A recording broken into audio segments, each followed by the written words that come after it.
It's 4 o'clock, and we'll call the third meeting of the Planning Environment Committee to order. For folks, welcome you in the gallery. There's quite a few of you today. I just want to let you know the way the acoustics are in here. We can hear what you're saying. You can't? Can you hear me now? Let me pull this a little closer. How about that? Is that good? Okay. Louder? Can you raise my? John's on it. Okay. Try, how's that? Can everyone hear me now? Okay, great. Well, I can hear my echo, so it sounds pretty loud down here.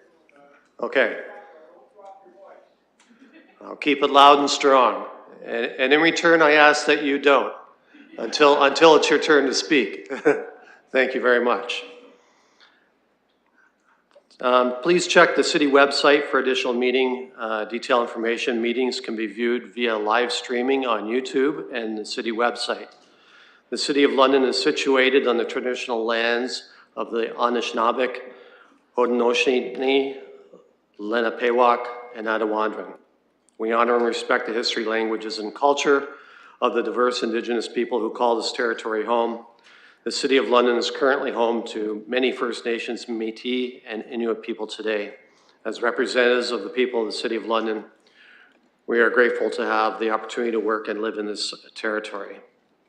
The City of London is committed to making every effort to provide alternate formats and communication supports for meetings upon request.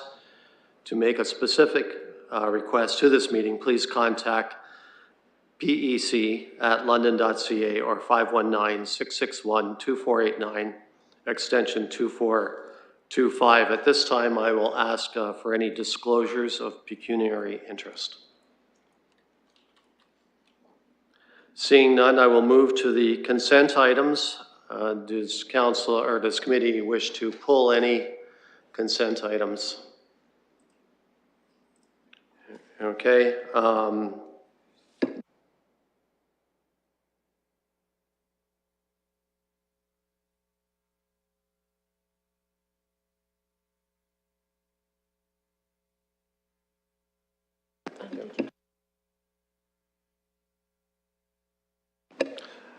Thank you. So if I could have a mover and a seconder for Councillor Hopkins, a seconder, Councillor Lewis.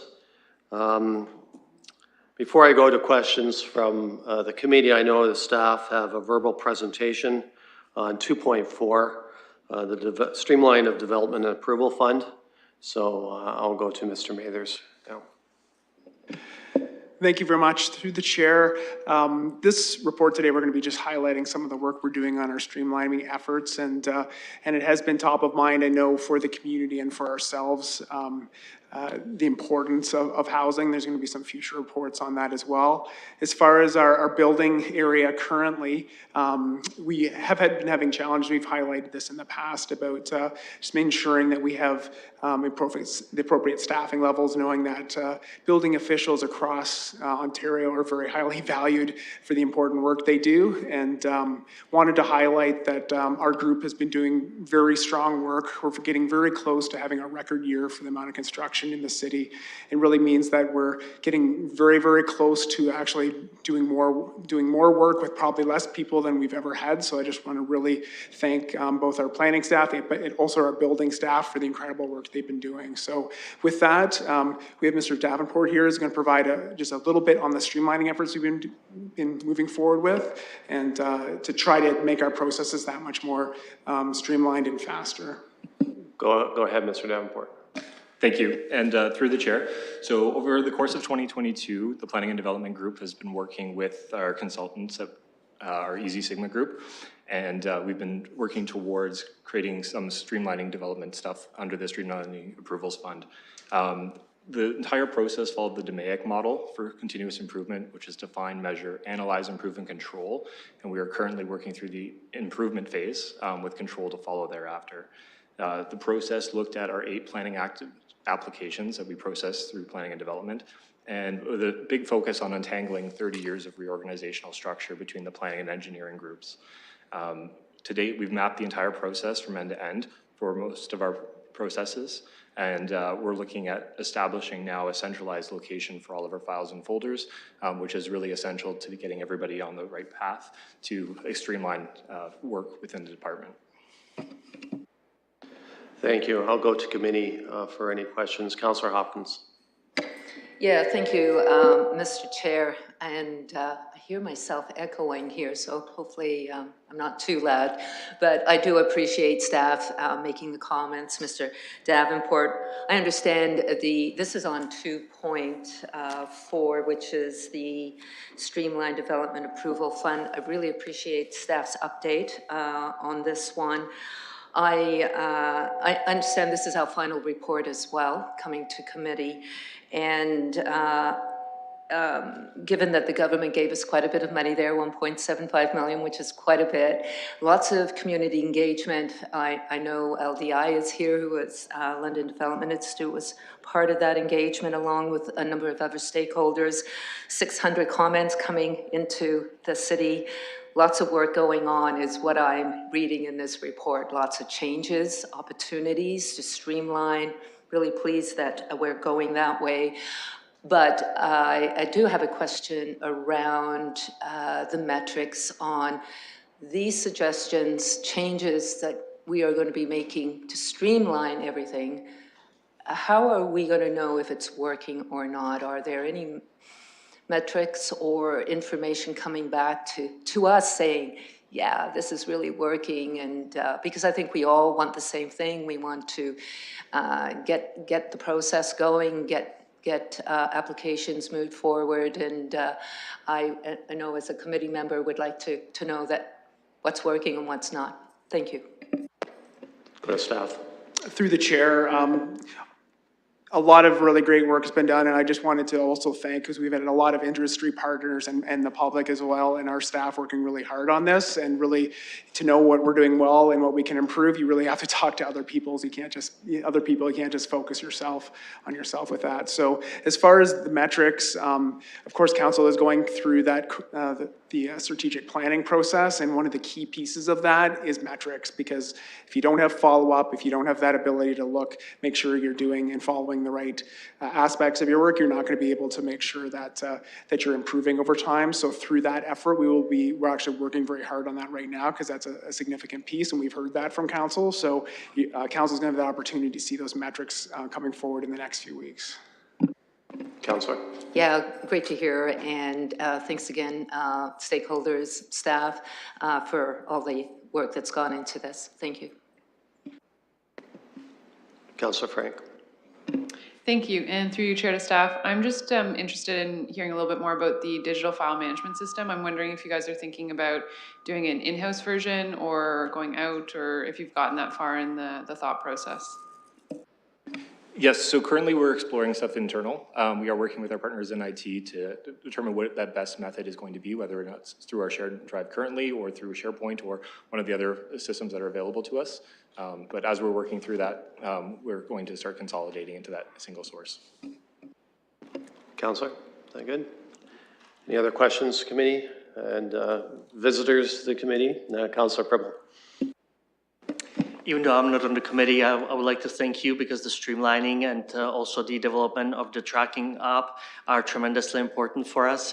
In terms of the streamlining, I know Mr. Mathers, through the chair, you mentioned that in next few weeks. Do you have certain kind of deadlines or approximate times when we can see certain big steps going forward to the streamlining? Thank you. Mr. Mathers.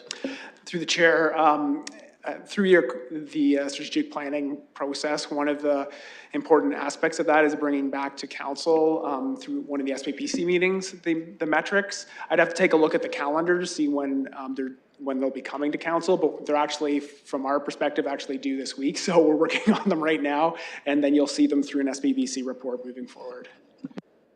Councillor. SPPC meeting, the next one coming up? Scott. Or sorry, Mr. Mathers.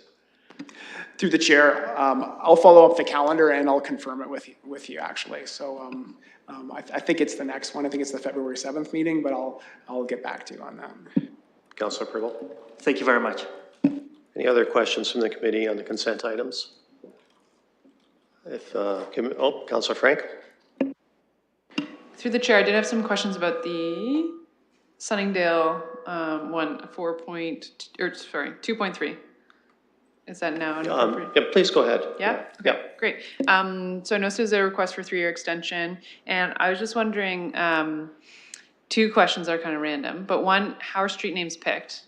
And I want to know in general, I'm very curious. So through the chair, I don't know if staff have a process? Staff? Through you, Chair. There is a list of names that have been approved by our committee, and the developers provided those lists, and they would select from that. If there's names that they choose that are outside the list, they submit them to us, and we circulate them through a committee. Councillor? Thank you very much. I've always wondered, and I think that's a cool process. The other question I was wondering about for that is, are there sidewalks on both sides of this subdivision plan? Staff? Through you, Chair.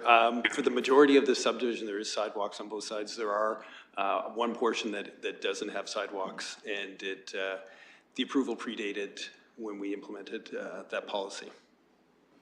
Councillor? Thank you very much. And one last question. I noticed in this report, again, kind of near the beginning, there was a mention of the climate emergency declaration in 2019, and it did have a bit of a blurb, but I'm just wondering how this subdivision of single-family homes on the edge of the city helps us achieve our climate targets. Like, I was just a bit confused about why there was the statement, and I was wondering how staff were tying in the climate emergency to this subdivision. Go to staff. Through you, Chair. The development itself was an infill development. A portion was a golf course previously. It's been converted over to residential lands. And as part of that development coming through, a large portion or a significant portion was added to the Medway Valley Heritage Forest, which allowed us to expand that and allowed for that area to be buffered. We added additional parkland with some trails connecting to it as well. Councillor? Thank you, that's it. Thank you. Any other questions from committee members on their consent items? If the committee will allow, I just have a question on 2.4 for staff. The approval fund for streamlining. It details how we're going to improve our process for zoning applications. How would this apply to building permits? Because as we know, there's frustration with delays and getting building permits to turn around, and a lot of times that affects not just big developers, but individual homeowners or small businesses that are trying to get things built. Through the chair, we've worked very closely with the building division on that. It's within our area as well. So for the most part, a lot of the work is, from an efficiency perspective, was focused on the planning process because it is so complex. There's separate efforts ongoing in the building division, and it's going to be actually moving through our strategic plan as showing as a priority. So there will be additional efforts in the building area, but this report speaking very specifically to the strategic, to the just the planning area. And just to follow up on that, will some of the techniques and metrics that are being developed now be used for building, or do you foresee that potential anyway? Through the chair, absolutely. The metrics are going to be very much focused both on the planning process, but then also on the building. And I have confirmed, just for Council Preble, it's February 28th that the draft metrics are coming forward to SPPC. Thank you. Before I call the vote, one last chance for any questions or comments on our consent items. Seeing none, I will call the vote.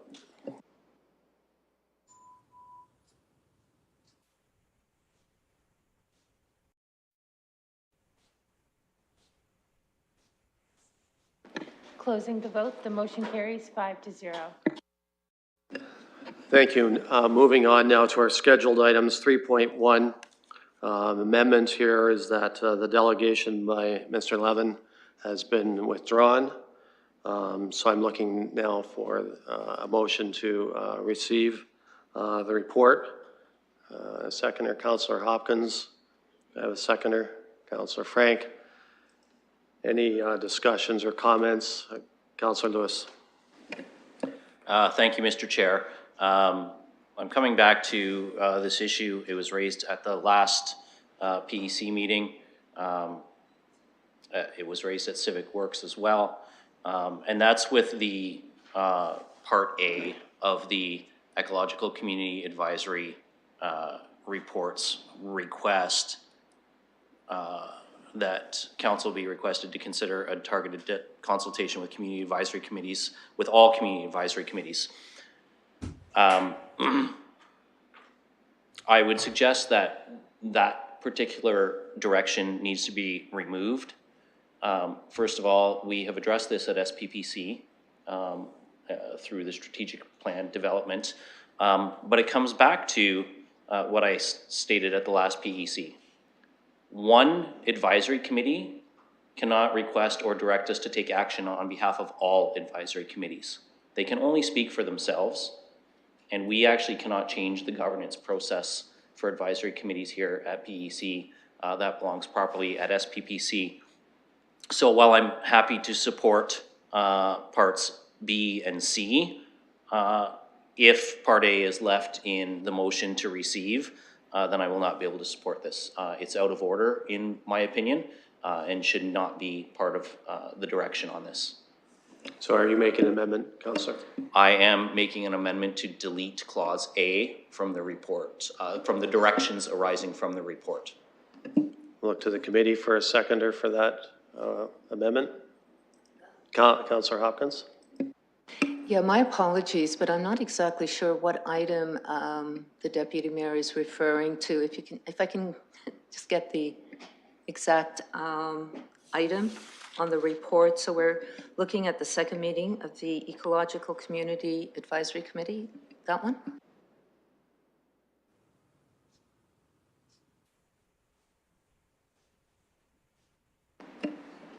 So through you, Mr. Chair, if I can help the councillor with this, it's actually the motion that's pre-drafted in eScribe for receipt of this, and it's part A of that motion under our votes in eScribe. Councillor Hopkins?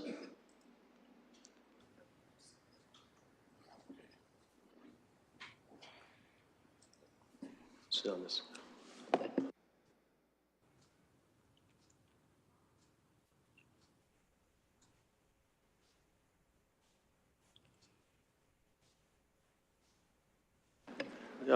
We don't have a seconder yet. I'm just waiting to see if Councillor Hopkins wishes to.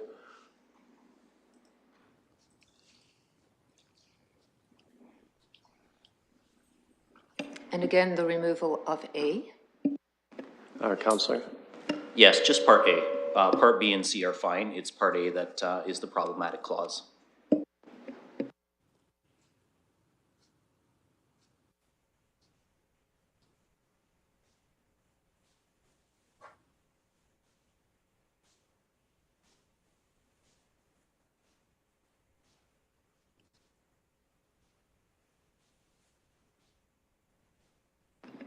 Councillor Hopkins, are you interested in seconding the motion?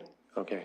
But seeing none, I will second the motion for that amendment, and then I'll look for questions or comments. Councillor Frank.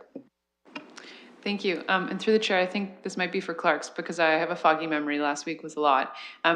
Did we direct at SPPC to have consultations with the community advisory committees for both the budget and strat plan? I feel like in my head it was one of them and I can't remember if it was both, and it's been a long week, so. I'll go with the clerk. Through the chair, the budget and the strategic plan are going to both, or to all of the community advisory committees. Councillor, any other questions or comments? Thank you. No, that's great. Okay. Any comments or questions before I call the vote? We have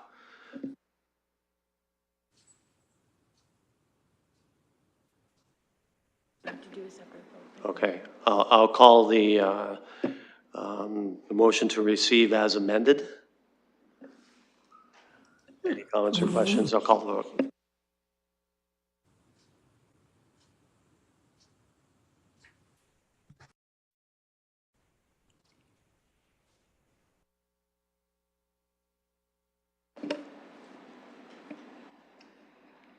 So, Mr. Chair, what we have up right now before us is not as amended. Clause A is still there. Clerk, please comment. So through the chair, in the opening clause, it says, it being noted that clause A be removed as it is currently being undertaken.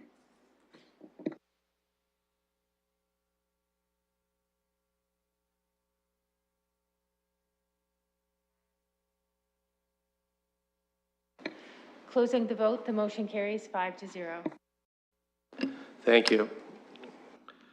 We will move on to 3.2, the Meadow Lily Road Environmental Assessment.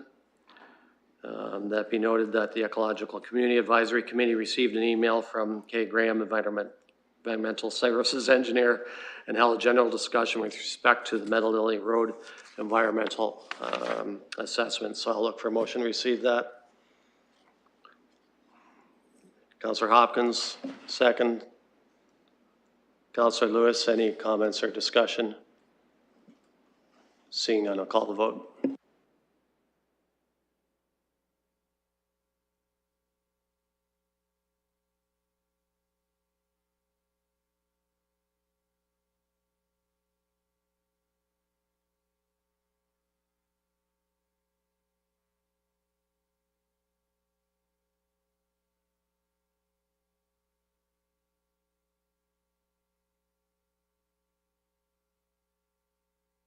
My apologies. I was under the impression we had to vote to receive it. We do not. Okay.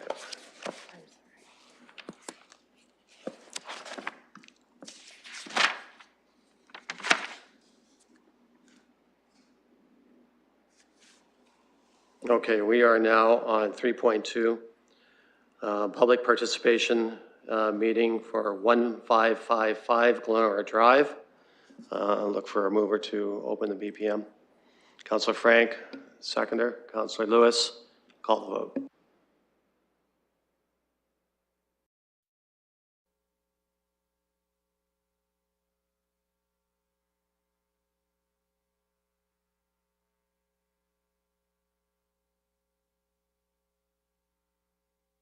Closing the vote, the motion carries 5-0.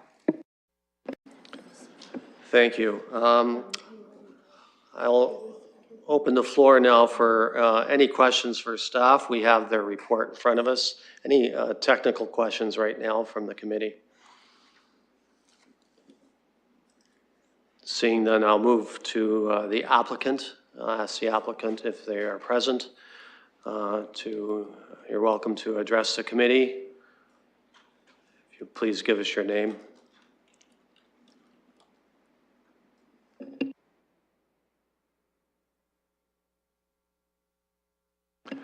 We do not see the applicant here, so I'll move on to the public.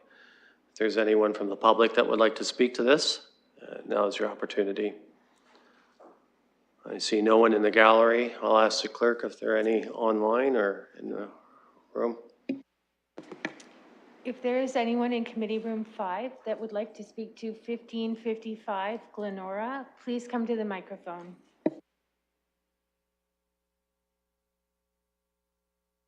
I'll look for a motion to close the public participation meeting. Councillor Hopkins, seconded by Councillor Frank. I'll call the vote.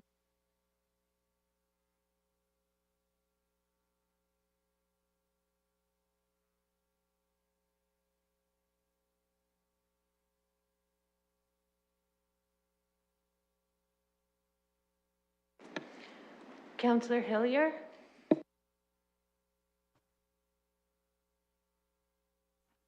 I vote yes. Sorry, it just cut out on me. Thank you. Closing the vote, the motion carries 5-0. Thank you. I'll look to the committee now for comments, questions, motions. Councillor Hopkins. Yeah, I'd be pleased to move the motion to allow for a broader use of opportunities at this location. I understand it's a pharmacy. There's no additional development. Pleases me there, convenient for residents in the urban area, so happy to move the motion. Do I have a seconder? Councillor Lewis. Motion is made and has been seconded. Any comments or questions from committee? Councillor Lewis. Thank you, Mr. Chair, and through you, This is more of a general question to staff on these two particular zones. I fully support this application. A pharmacy connected to a medical dental office makes a lot of sense. That said, given the recent changes from the provincial government around pharmacists being able to write prescriptions themselves, not having to have a doctor do it, have staff given any consideration yet to whether pharmacies are perhaps miscategorized and should now be considered to be moved into the medical dental area, given that pharmacists now have limited but nonetheless powers to start writing prescriptions themselves for their patients in some areas. So I'm just wondering if any review or consideration of a review of that has been given yet. Go to staff. Through you, Mr. Chair, no, we have not. As through our land use, we focus on the use, not the user, and to that level of detail. But certainly as part of our rethink zoning process, we would be integrating in terms of these neighborhoods and complete communities to ensure the supports and facilities are accessible. Councillor? Thank you. Happy to hear that. I just when I was reviewing this application, seeing that the OF5 would also allow things like restaurants and convenience stores, and to me, a pharmacy is a significantly different business model than, although granted, in some pharmacies these days, it may look like a convenience store. It's definitely a different model than, say, a restaurant. So, but if it's going to be something reviewed through the rethink zoning process, that's great to hear. Any other comments or questions before I call the vote from the committee? Then I'll call the vote.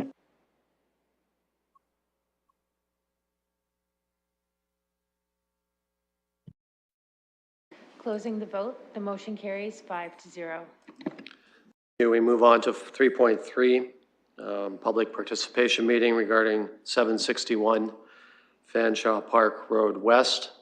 I will call on the committee for a mover to open the PPM. Mover by Councillor Hopkins, second by Councillor Frank. I'll call the vote.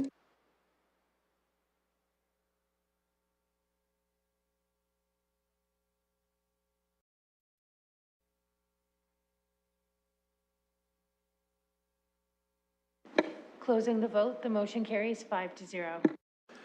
Thank you. We have staff's report in front of us. Just look to committee now for any technical questions for staff. Seeing none, then I'll move on to the applicant. If the applicant is here and would like to address the committee, if they could come on and give us your name, please. Thank you, Mr. Chair. Scott Allen, MHBC Planning. We're acting on behalf of the applicant. At this time, Mr. Chair, we'd like to express our support for the findings and recommendations of the planning staff report. We concur that this proposed zoning would appropriately broaden the range of uses permitted on the site, in particular within the existing building at 761 Fanshawe Park Road West. And we also agree that the application would align with the existing planning policy framework, notwithstanding the rezoning requirement. I also like to thank staff for their assistance with this application, and I would gladly answer any questions committee members may have. Thank you. Thank you, Mr. Allen. Any questions for the applicant right now? Before I move to the public, seeing none, and I will go open the floor up to anyone from the public who would like to address the committee. Please come forward and state your name, please. I'll ask the clerk if there is anyone online or in the ante room. Through the chair, there's no one online. If anyone in committee room 5 would like to speak to 761 Fanshawe Park Road West, can you please approach the podium?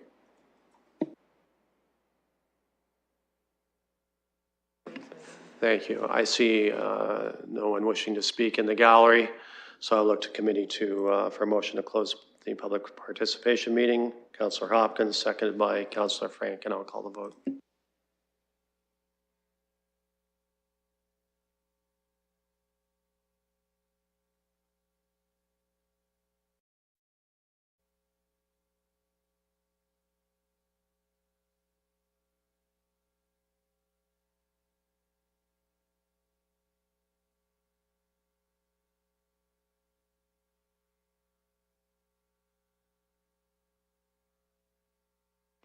Closing the vote, the motion carries 5-0.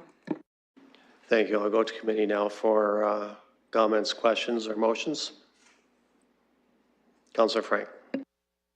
I'll make the motion to support the staff's recommendation. Do we have a seconder? Councillor Hopkins. Any questions or comments before I call the vote? Seeing none, I'll call the vote.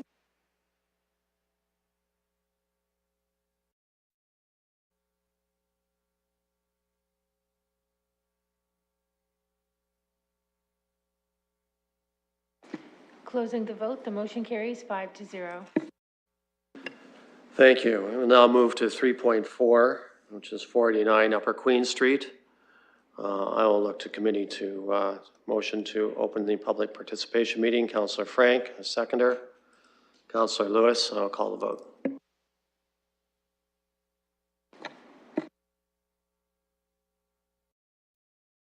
Closing the vote, the motion carries 5-0. Thank you. And this one will go to staff for a verbal presentation. Through the chair, this is Anusha speaking, the planner on file for this application. The property is located at 489 Upper Queen Street, approximately 90 meters south of Commissioners Road East and Upper Queen Street intersection. The property is approximately 0.28 hectares in size and is currently vacant. The applicant is requesting to rezone the site from an R19 zone to an R57 special provision zone to construct 10 two-story cluster townhouse units with 22 resident parking stalls and 4 visitor parking spots. Driveway and pedestrian access is proposed to be provided to the south of the site. Individual and community amenity space is also proposed to be incorporated into the site design.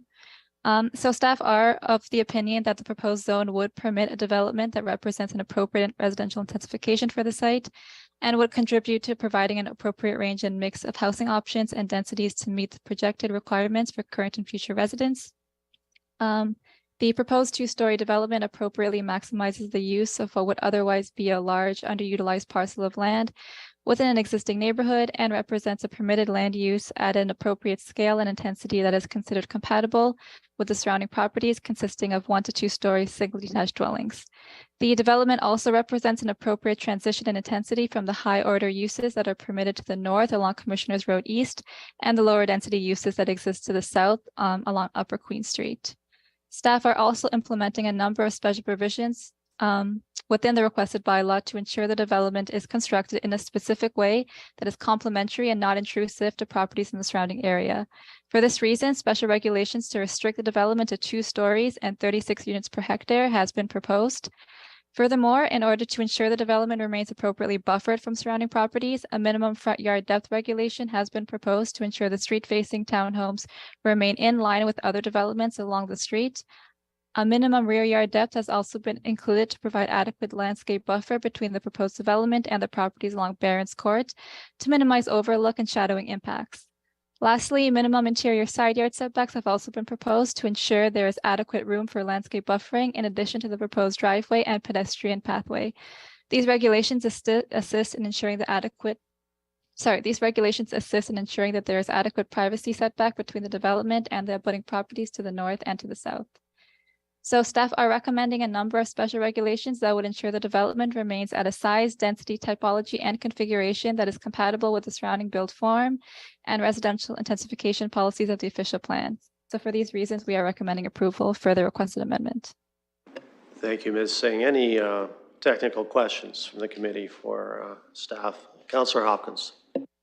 Yeah, thank you. Through you to staff. I do have couple questions. I just want to confirm that given that it's only 10 units, it doesn't go through a site plan process. Just want to make sure I understand that. And I'll start with that question. Through the chair, that's correct. It wouldn't go through site plan.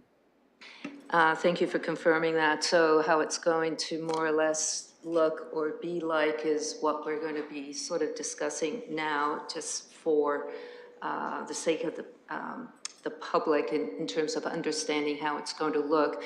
I'd like to ask a question around the buffering part of it. And in the recommendation, it says that it may have windows and it may not. I guess, are we there yet? Trying to understand about that aspect as it relates to the privacy portion of this development. Go to staff. Through the chair, the bylaw proposed does leave a adequate setback if there was windows to that side yard. So we are asking for 1.8 meters when the end wall of the unit contains no windows, and 6 meters when the wall unit contains windows. So given that, we do feel that there is adequate setback if there was windows or if there wasn't for those units. Thank you. It's good. I just wanted to make sure I understood that. You are suggesting no windows with 1.8 meters, but there would be adequate space if there was windows for the buffering. I've got a question for you, Mr. Chair, as well about the parking spaces. We're at 22. That just seems to be above what? So that's 2 per unit. Seems like a lot of parking there, but just want to make sure I understand the parking. Is there a question there? Is it confirmed for sure that we are going to have 22 parking spots? I'll go to And staff. I think it's four accessible parking spots, so that's 26 in total. Just want to confirm that Go to number. staff for clarification on number of parking spots. Through the chair, that is correct. There are 22 parking spots, so it is 2 per unit, and then 4 visitor stalls also available on site. Councillor.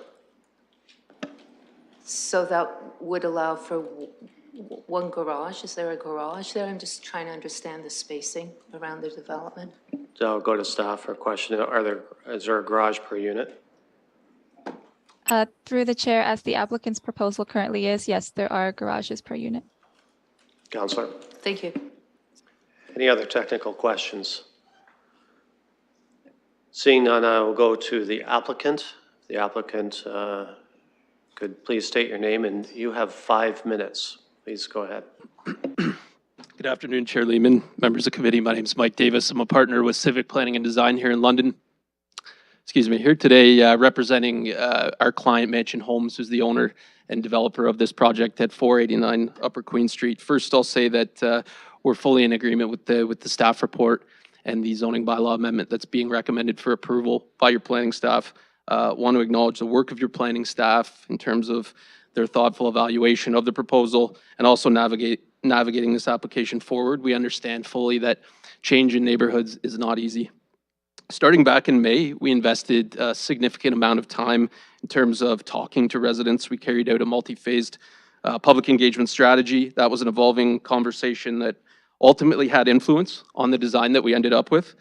Through that process, we know that we had 288 unique views of our project website, 81 households on our circulation radius. So we know we had a very high reach. A number of people in the community were able to see the information that was shared. The key themes that emerged from our conversations are summarized on the project fact sheet that you have on your agenda. Even though we weren't able to reach what I would call a consensus with neighbors, we did work hard to provide quality information, to ask for thoughts and opinions, and at the end of the day, try to be as transparent as possible in terms of how we reached our decisions.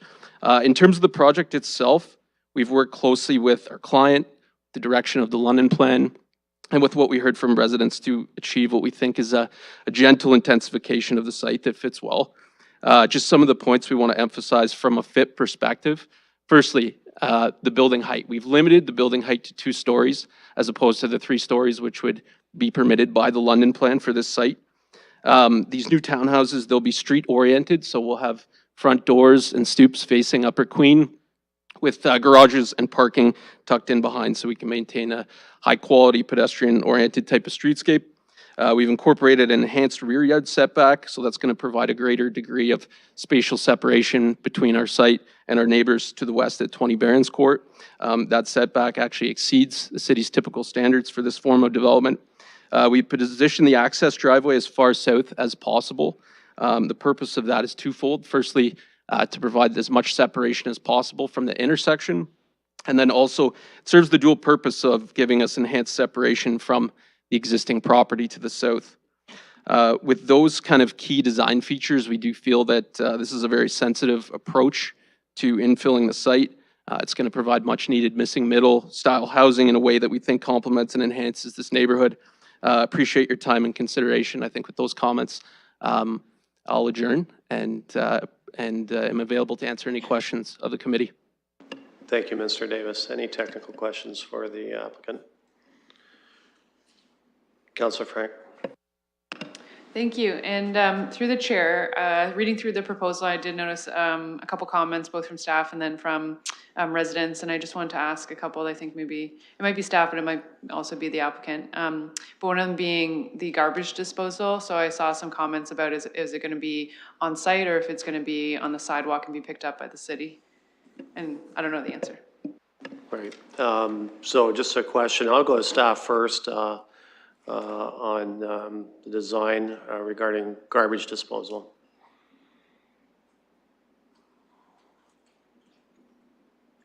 Through the chair, I would like to refer to the applicant to answer this. Actually, I think they would be able to provide a bit better answer on this one. Mr. Davis. Thank you. And through the chair, there would be multiple options for waste collection. The first would be street side along Upper Queen. The city's waste management guidelines, collection guidelines do allow for developments of 12 units or less to have street side collection. Second option, we have designed the site to accommodate a T turnaround for a waste collection vehicle. So it could be even within a central waste collection location on the site or curbside in the internal sort of rear laneway. Councillor Frank.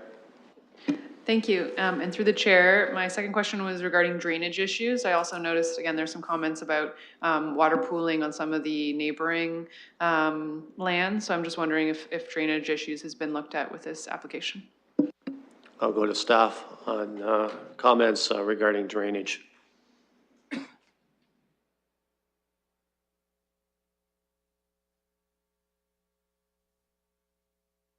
Through the chair, I'd like to defer to the applicant as well on this one. I think they'd be able to provide a better answer. Mr. Davis. Through the chair, certainly willing to speak to drainage as well. So after the zoning bylaw amendment application, we will proceed to a higher level of detailed design. Civil engineer will be retained. They will be preparing a detailed grading and drainage plan. There is a existing stormwater sewer on Upper Queen. Staff have confirmed through the review process that that would be the outlet for stormwater. We are required by law, the drainage bylaw, that no water basically spill onto adjacent properties. So all of the water, the site will be graded in a way that all water is directed to a catch basin that then funnels water out to the storm sewer on Upper Queen. There may be a need for some on-site quantity control. That's typical in these style of developments. That can happen through underground, basically small kind of tank. Councillor. Thank you. And last technical question. Again, as Councillor Hopkin mentioned about Bill 23 with site plan control, I'm just wondering, like, I guess it is kind of to staff, like what is our ability, like if we like everything about this application and we want to stay at like the same, is that what we'll move forward? Or I guess I'm worried about like approving it and then having any changes between now and when it's actually built. I'll go to staff. Okay.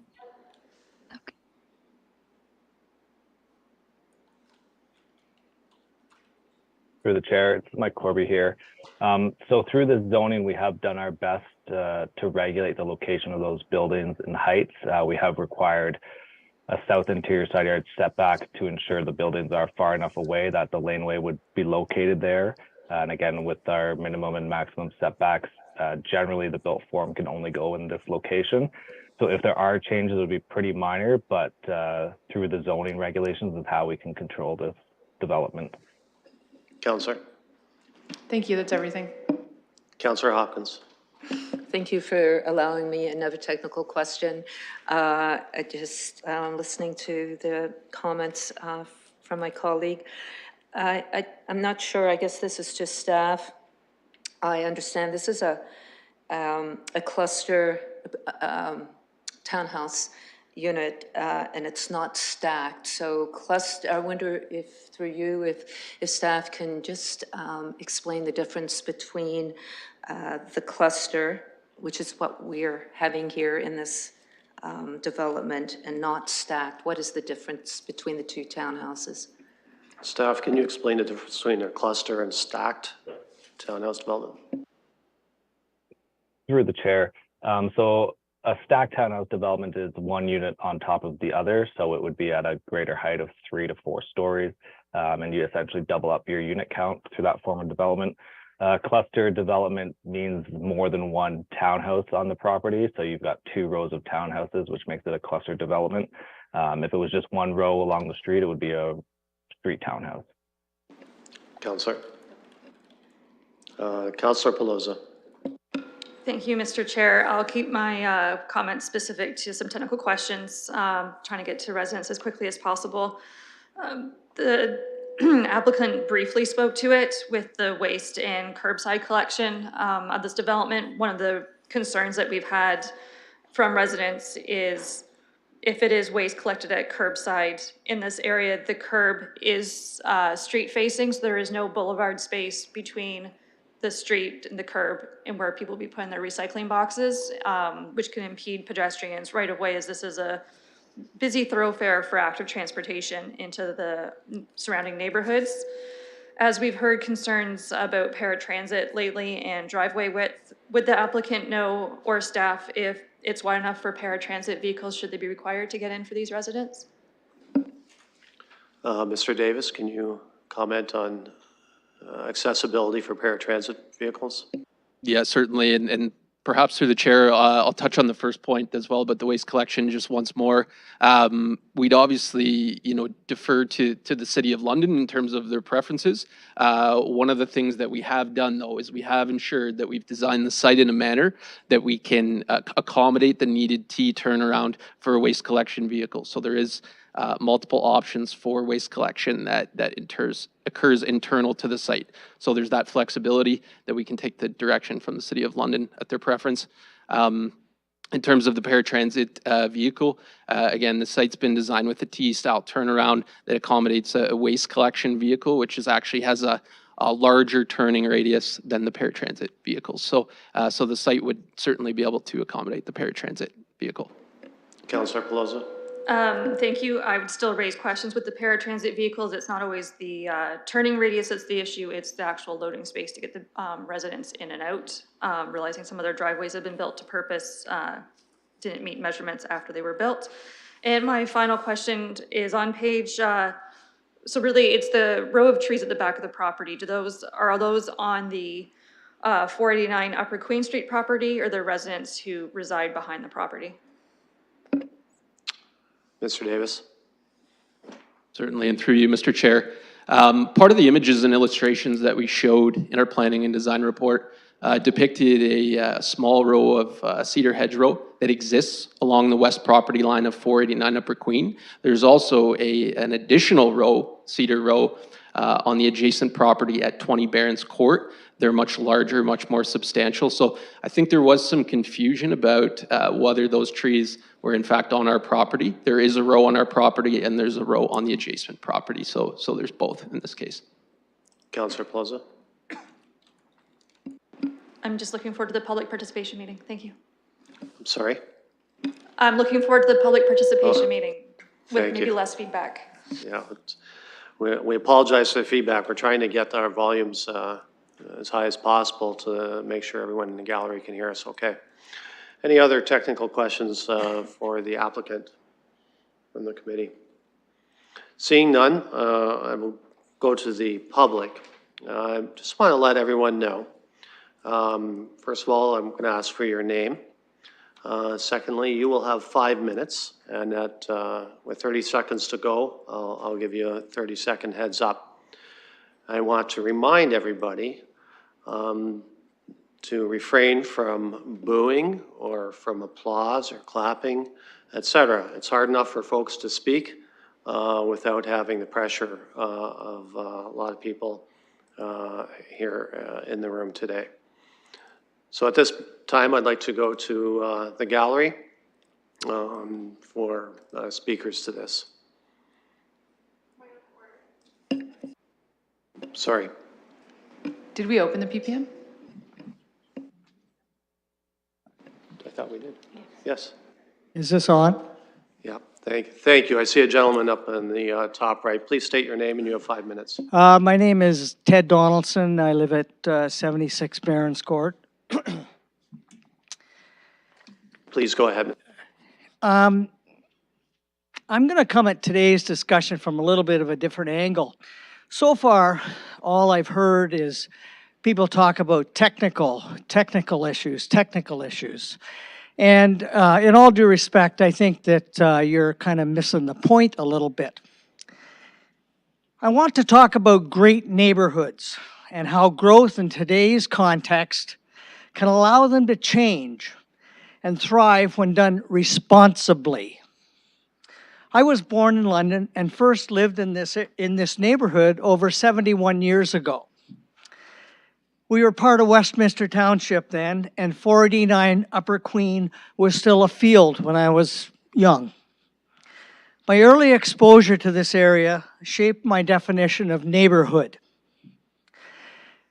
I lived away from London for 50 years, but whenever I moved to a new city, both in Canada and the United States, I always tried to recapture for my family the neighborhood that I had initially grown up in. In 2010, my wife and I moved back to London and immediately gravitated back to Old South. We purchased an infill lot, 42 feet wide, on Baseline Road between the east end of Elworthy and Cathcart. We built a home and we contracted a local builder, Julian LaRiviere, and Julian told us he would only build something that fit the character of the neighborhood, and we agreed. In fact, a local group that annually organizes tours of homes in Old South noted our home was an excellent example of infill development that reflected the character of the surrounding neighborhood. We have since moved to Barron's Court to be closer to my obsession with golf. Why am I telling you this? Well, firstly, I am a long-time resident of the area and have seen it through many phases that saw it retain its original character. Secondly, I understand infill development and believe in it. I know it must respect the character of a neighborhood and be a positive force to let neighborhoods thrive. But times change, and the face of growth must change to consider and embrace better use of existing infrastructure and public transit and reduce the impact on our environment. Urban sprawl is no longer the panacea for growth. Infill is essential. Nobody here sees another single-family home being built on this lot. But we all believe infill must respect the character of our neighborhood, not change that character negatively forever. The planning, I managed to get through the planning document, which, trust me, was not easy. The planning department refers frequently to the provincial policy statement 2020 as rationale for accepting this infill application. Yet, they ignore other aspects of the statement that support development and intensification standards that encourage a sense of place, promote well-designed form, and conserve features that help define character. In other words, I think the department has willfully ignored what is already there that works, and they are hell-bent on shoehorning a 7/10 acre parcel of land in their perception of the future. They ignore the wishes of 71 neighbors who have taken the time to passionately and respectfully provide their reasons for opposing this development. That is just wrong. Infill must not be used as a scorched earth solution. 30 Infill seconds. must complement what is already there. What made it a great neighborhood. Infill must allow the neighborhood to continue to thrive in a manner that it currently thrives. Infill should be like a sculptor, putting added touches to an already great neighborhood. Infill is not a sledgehammer tearing down what already exists. As a committee, your job is to be a sculptor, not to act as the demolition crew. Your job is to Thank you, find Mr. a way Nelson. forward that achieves the London Plan inward and intensification goal, yet respects the uniqueness and greatness of individual neighborhoods. Thank To you. approve this application as Mr. is, Nelson, you I act have as a to ask you demolition crew. to stop now, To send please. it back to planning, you act as a sculptor. Thank you. Okay, I requested that applause or booing not happen. If it happens again, I'll ask the room to be cleared except for speaker by speaker.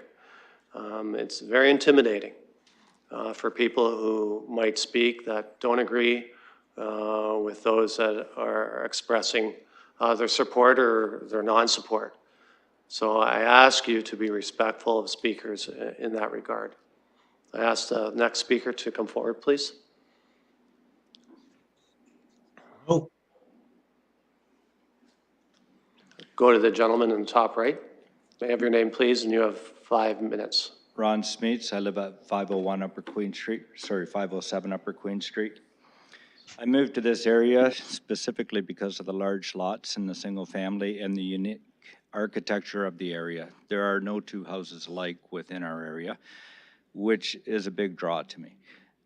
I understand infill, and I think that that lot is big enough to sustain infill, but not at the density and not with the style of architecture that they're looking at. They talk about 22 parking spaces, it's 24. If there's 2 parking spaces per unit, there's 10 units, and there's 4 visitor parking, that's 24 parking spaces. We have a lot of issues in our neighborhood with overland water. Our ground is saturated, and there is very little on this property that they want to develop after the development to absorb any of this watershed. Yes, we could put it into storm drains, but if we allow this kind of infill to continue along Upper Queen Street, if we say yes to this, then you're going to have a very difficult time saying no to the next developer who buys one of our lots and does the same thing. At some point, you're going to have extreme water issues on Upper Queen Street because you're just not going to have any grass to absorb it. I believe that there's a couple of mature trees on adjacent lots that the root systems may be affected by the construction of this. We've lost a lot of trees in our neighborhood due to the ash boring beetle. To start losing more trees, they've already cleared, I believe, 6 trees off of that lot. Why that was allowed, I'm not sure. There's just a lot of issues that I have with it. It isn't in character with the neighborhood. You know, the size of the garages are talking 3 meters wide. It's really not wide enough to park anything more than a subcompact car. I think that parking is going to be a big issue. Visitor parking is going to be an issue. Garbage disposal is going to be an issue. And the look of the neighborhood is going to seriously change, which I think is not what, I mean, why do we have zoning? If we're going to allow a flip from an R1 to this high density, why don't you just remove all zoning from the city and just evaluate each parcel of land as you see fit along the way? And, you know, we still haven't seen a really good architectural drawing of what this development's even going to look like. It's just block townhouses. Anyways, that's all I have to say. Thank you. Next speaker, please. hello. Can you please state your name, and you have 5 minutes. Yes, it's Gene Gordon. I live at, can you hear me okay? We can. Please go ahead. Thank you, Mr. Chairman. I live at, my wife and I, Lynn, live at 20 Barons Court. We share a 150-foot border with the 489 Upper Queen property, their west border, our east border. Our property was severed in 2005 from that 489 Upper Queen property. And by way of background, there was a house constructed on the 489 property in 1958, a very large home. There were only 2 families that ever lived there for the next 60 years. And in terms of recent events, Dr. Biesenthal sold that property when his wife passed on. The next buyer was looking to sever it in 2 and build 2 properties. Trees were removed, etc. Their plans changed and it was sold to the developer. So what I'm trying to say is this is not a derelict vacant lot. It was a home for 60 years. We are in favor of development of the property for 2 or 3 single family homes, which would effectively triple or quadruple the density on that single lot, which including our house. So that would be triple or quadrupling the density. And I think what we're trying to suggest here is that this decision would be precedent setting, because on the one hand, if you declined this application, that would force developers to start to sever and build several homes on these very large lots, as opposed to effectively these triplexes. As the other gentleman said, on Upper Queens, there's not a single duplex, triplex, fourplex, fiveplex. They're all single family homes in varying sizes.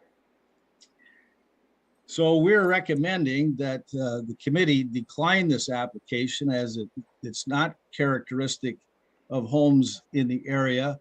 It would be precedent setting in terms of ignoring existing zoning and provide uncertainty in the value of properties going forward. Thank you, Mr. Chair. Thank you. Looking for the next speaker, please. Go to the gentleman in the top left. Please give us your name, and you have 5 minutes. Please go ahead.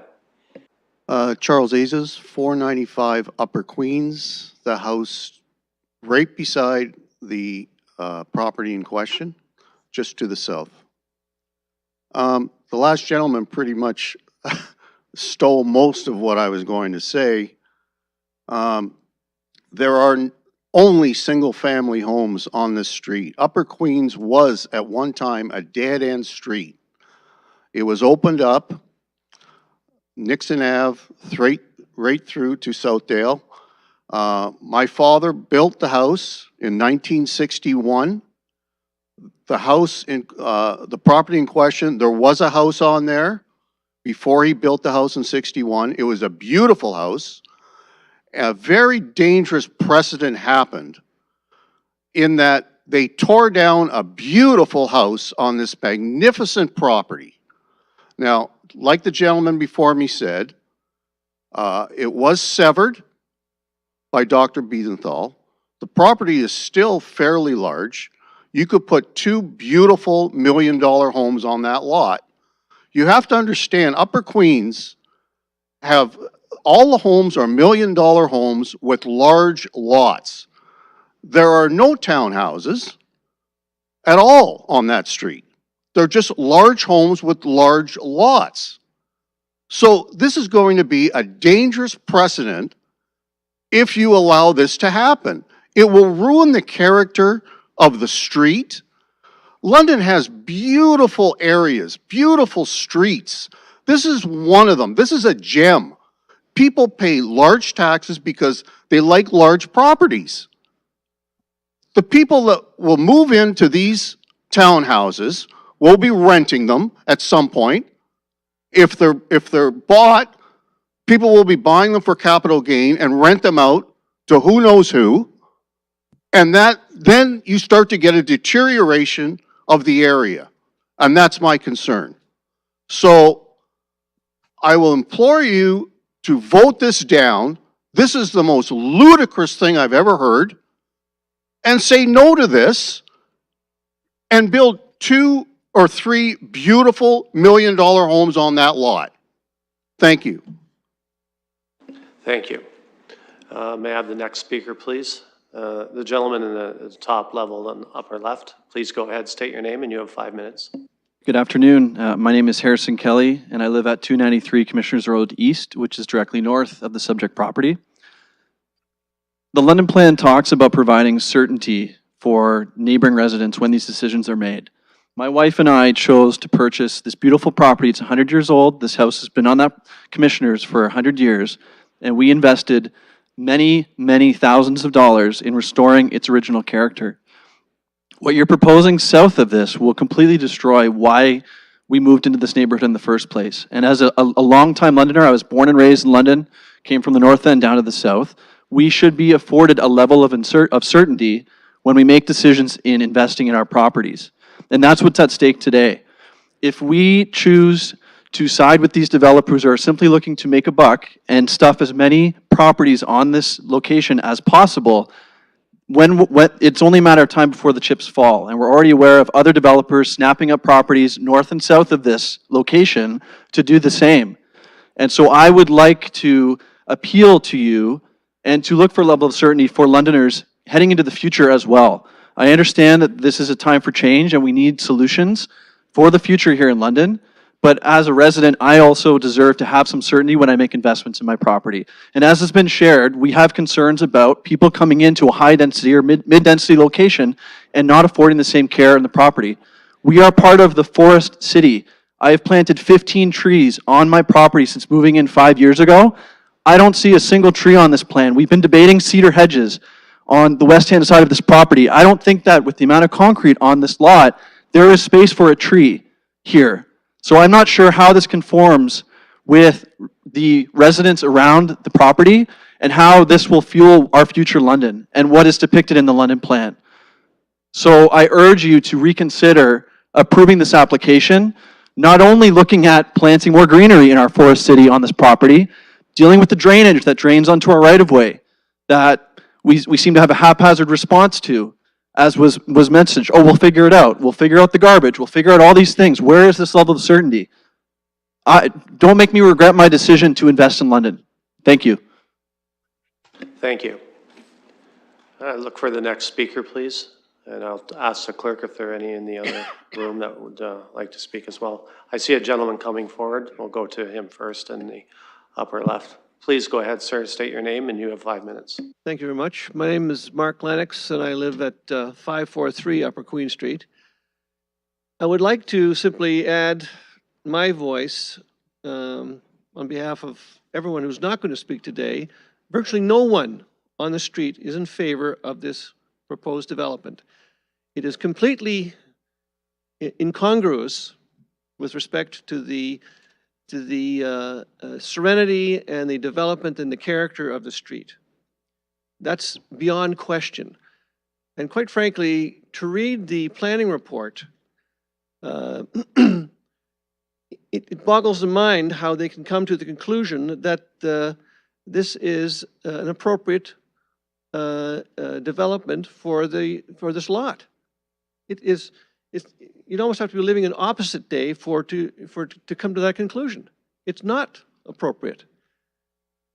The other thing too is, and just a footnote, for the planning report rationale to conclude that this is an empty or an unutilized or vacant lot. That's again, that simply should not be in the report at all.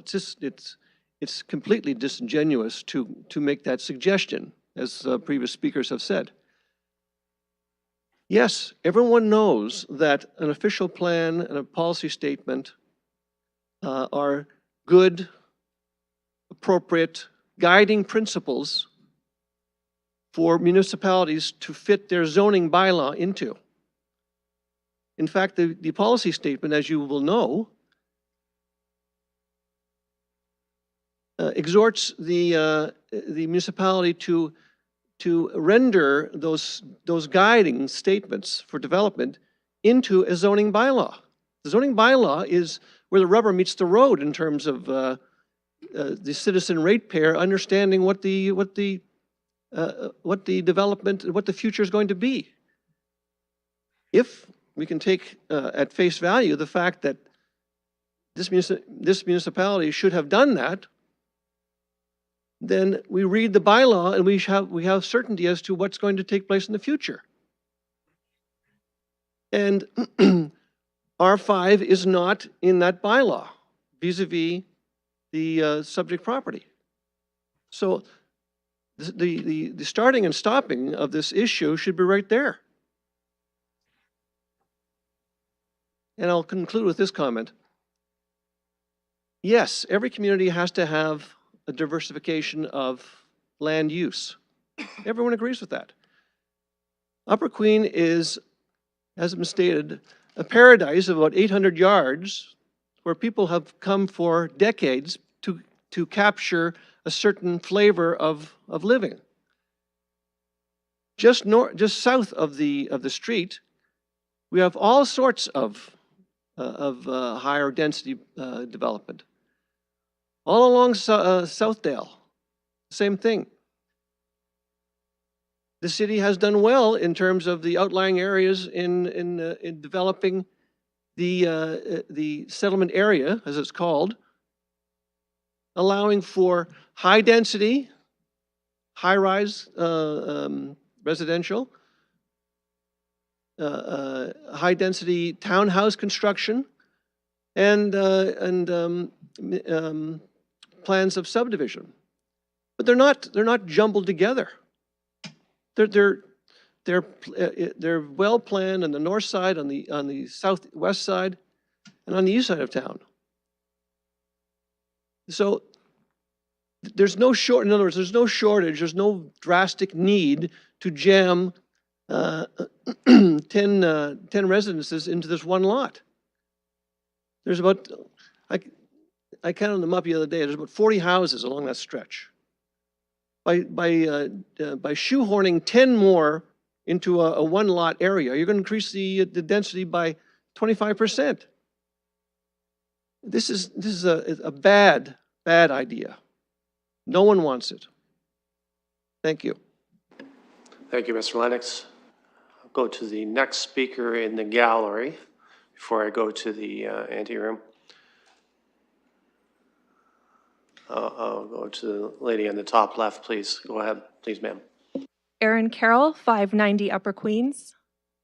And I'm here to add my voice to the chorus of opposition for this proposal.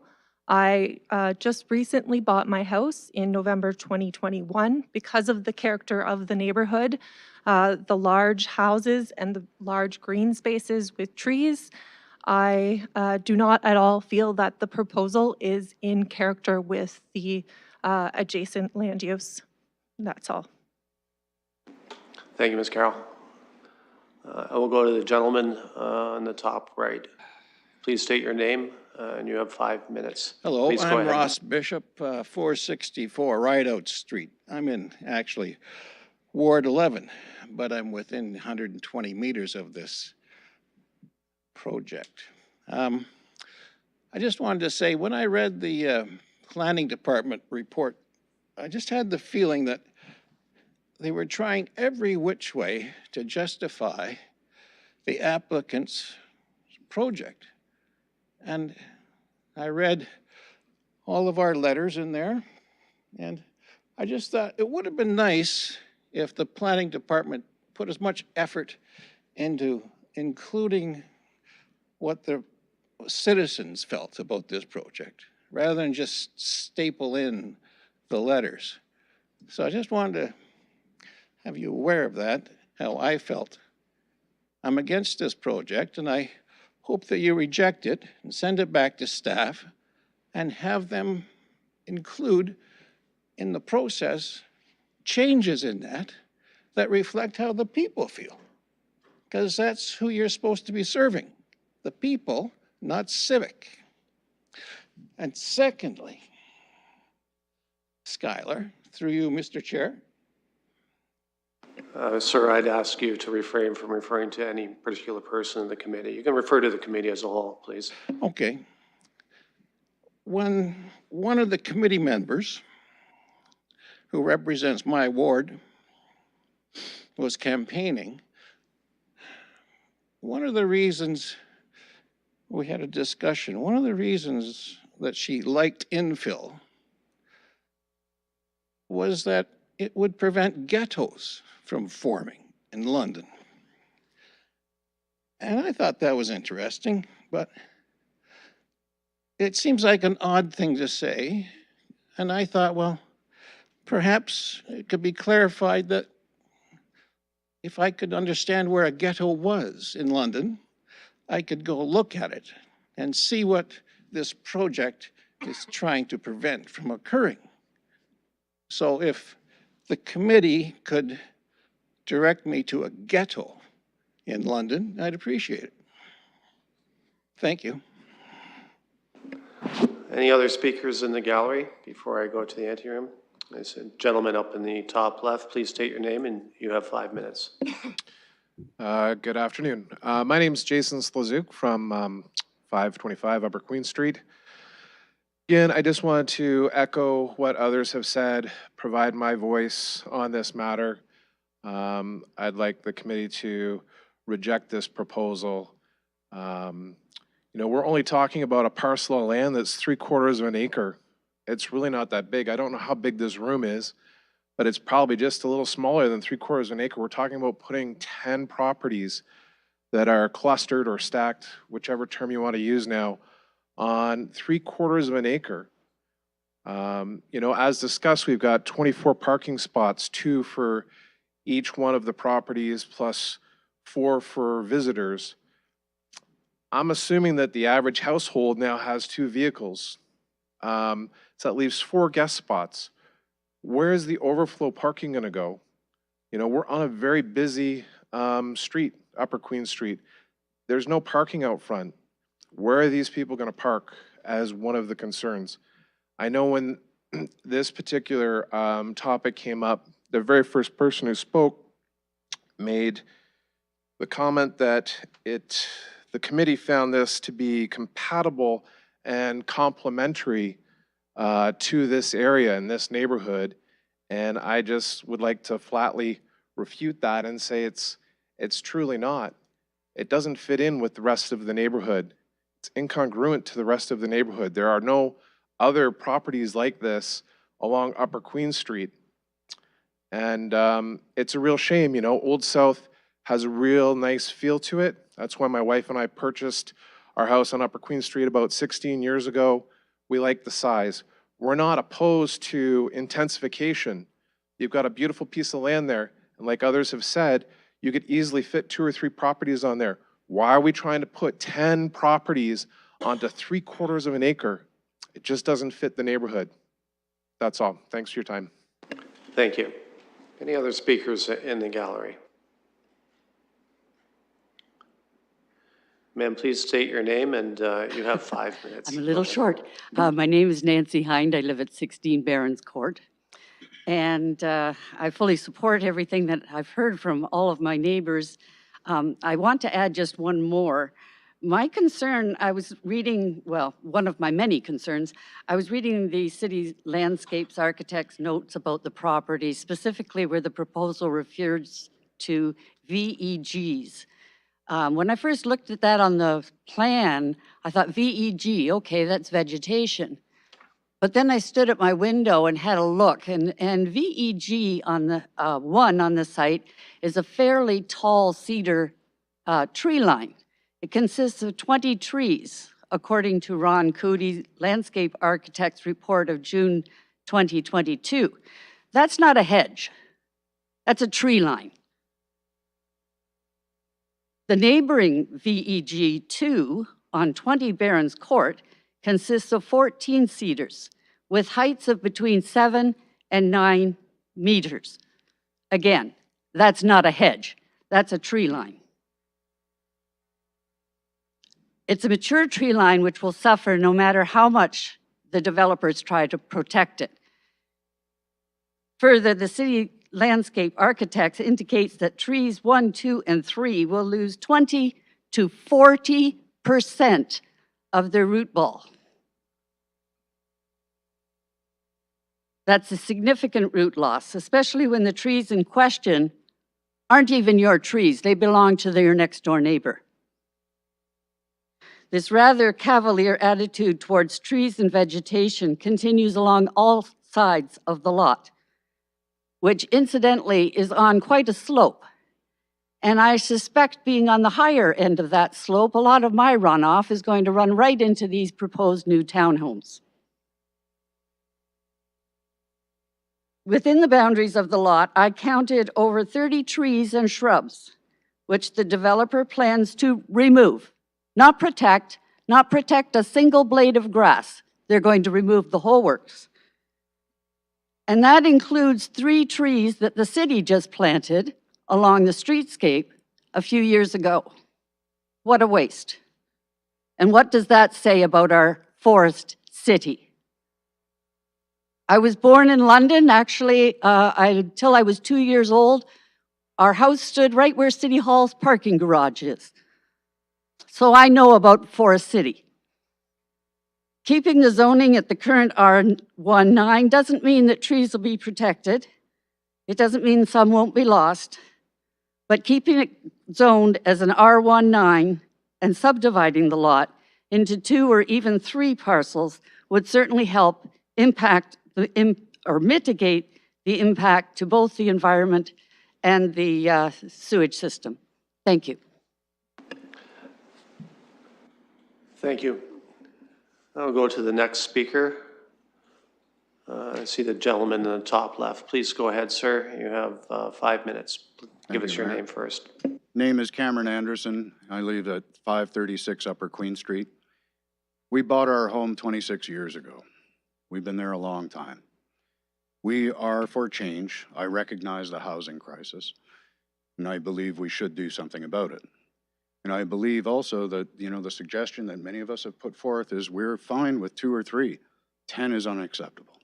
How do we move from 0 to 10 without better consultation, more concrete ideas about what is going to be impacting the neighborhood and the people, let alone the ecology? Thank you. Thank you, Mr. Anderson. Next speaker, ma'am, on top right. Please state your name. You have 5 minutes. Hi, my name is Joan Cummings. I live at 547 Upper Queens. My partner and I bought our house 4 years ago because we love the neighborhood. We like the character of the neighborhood. We like the large lots. We liked the growth of the trees. We liked the vegetation. We like to be able to see with unobstructed views. And unfortunately, I think this proposal takes away a lot of those things that we looked to when we moved into the area. And one of my biggest concerns is what happens next when the next developer comes to the city and asks for a variance. As other people have said, there are already developers purchasing properties along the street, and one in particular very close to my lot. And I just wonder what the city's going to do for that. I understand there needs to be infill. The growth of the city keeps expanding, but you can't add 10 units to a single lot. I can see 2 or 3, and I sure hope the city and the planning department takes that into consideration the next time a developer comes for a variance. Thank you. Thank you, Ms. Cummings. Any other speakers in the gallery? Hi there. Please go ahead. My name's Holly Kelly. I live at 293 Upper Queen. My husband and I moved there 5 years ago. And I remember when I first came to look at that house, falling in love with the area. I came to London about 13 years ago. I'm not from the area, and I fell in love with neighborhoods like Highland. And I remember walking in neighborhoods like that, dreaming of one day living in an area like that. And I have to say, I was incredibly disheartened when I heard what was likely going to be developed onto Upper Queen. I stayed optimistic in hoping that maybe, as they had mentioned, they would provide an option that would match the integrity of the neighborhood. And when the little pamphlet came in with a picture of what it looked like, I was devastated. I'm regularly enjoying our backyard. We have wonderful neighbors, and it's peaceful and quiet where we live. And I couldn't help but being outside the other day looking in that area and thinking of the box that is going to be staring down at me in my backyard if this moves forward. And I say that from a place of understanding that infill is needed, and I am open to that, just like everyone else in this room. I look at infill, if you'd consider, such as 352 Rideout Street, which is a stunning version of that and matches the neighborhood of Old South and Highland, and I think would be a great fit for an area such as the lot that is vacant currently next to my house. We, like many other here, in a short time, invested a lot into our home to match the integrity of all of the homes around us and to ensure that that was a part of what we were keeping in this neighborhood, because we know the value of that. And I am devastated to know that that same care is not being taken next to us, even though it was said that it would be when we first were a part of these meetings. My other concern is, it's obviously no surprise of what I do for a living, given how I'm standing here in front of you all. I can't help but be concerned given the intersection that I live very close to. I can say that I do appreciate the $1.4 million that was invested into making that a safer intersection for cyclists and pedestrians, given what I have seen in my career. Having said that, and I have mentioned this in meetings, which was completely kiboshed and run and didn't seem like there was any care from the other side, that this lot and the driveway that you guys are suggesting is at a crest of a grade. It's at a crest of a grade, not only, but also with pedestrian and cyclist lanes, which I can't help but see cyclists coming to and from and using them more frequently, which I think is fantastic. I can't help but be concerned about where that will be located and the amount of vehicles and people coming to and from that unit. My concern for the safety of pedestrians walking that area and what will be more density in that unit. I agree with everyone else here. I think there is a way to do this. I do not feel that what is being suggested right now is right for this neighborhood. And I hope that you will consider our pleas. Thank you. I am the next speaker. I'll go to the lady up in the top right. Please state your name, ma'am, and you have 5 minutes. Hi, my name is Charlene Jones, and I'm at 488, 492 Upper Queen Street, right across from the proposed site. I want to say first, I agree with all of my neighbors here. When I first seen the ad or the sign go up about the development, the plan for it, I thought there's no way that that would ever be accepted. When we first bought our home, my husband and I, it was together about 1.8 acres, and we were planning on subdividing it to build a few houses. We have 6 children, thinking we could all kind of be together. We had so much pushback from the city when we submitted our plan that it would create too much traffic, we're too close to the corner, all this. And now I'm looking out and thinking 10 extra houses on this little tiny lot, that's okay. So that really, that's disappointing from all what, like our experience and what we've gone through. But secondly, I want to say, we're in a time of so much delivery. And that street is like just the 2 lanes, it's so busy as it is. And you've got Purelator trucks, food trucks, everything. They don't pull into laneways, and this plan doesn't allow for anybody to be able to pull in and deliver anything anyways. They're all going to be stopped along the road. It's so difficult now just trying to get home from work from downtown, trying to get up Upper Queens just to be able to turn into my laneway across from this proposed development. that's just gonna just create such a backlog of traffic. Another thing I want to ask is, I don't know if I can ask a question about the site plan approval, like why this development went from 11 units down to 10. Is that so that they can avoid having to go through site plan approval now with the new Ford plan? You know, so that they don't have to then answer to anything. They can start building right away as soon as they have a permit. Isn't site plan approval supposed to protect all of us from, you know, like the streetscape, what it's really supposed to look like, the water, all the complaints or the comments that we've heard here today? But that would actually allow them to bypass all of that, right? Just by going to 10 instead of 11. So I think that's something that we really need to consider, giving them a go-ahead when there's so much of question. You know, nobody here is against any development. Nobody wants to look at an empty lot. I think we're all tired of that. It would sure be nice to have something built, something that, you know, respects the neighborhood. You know, this doesn't, and we've yet to really even see what this is going to look like. So that's, you know, all I have to say. Thank you. Thank you. See the gentleman in the top left. Please go ahead, sir. Hi, You I'm have 5 minutes. Lauren Murner, and all I want to do is go on record saying I agree with everybody here. We're totally against it, and hopefully you can vote it down. Thank you. That's it. Thank you, sir. Any other speakers in the gallery? I'll ask, oh, I see a lady up in the top left.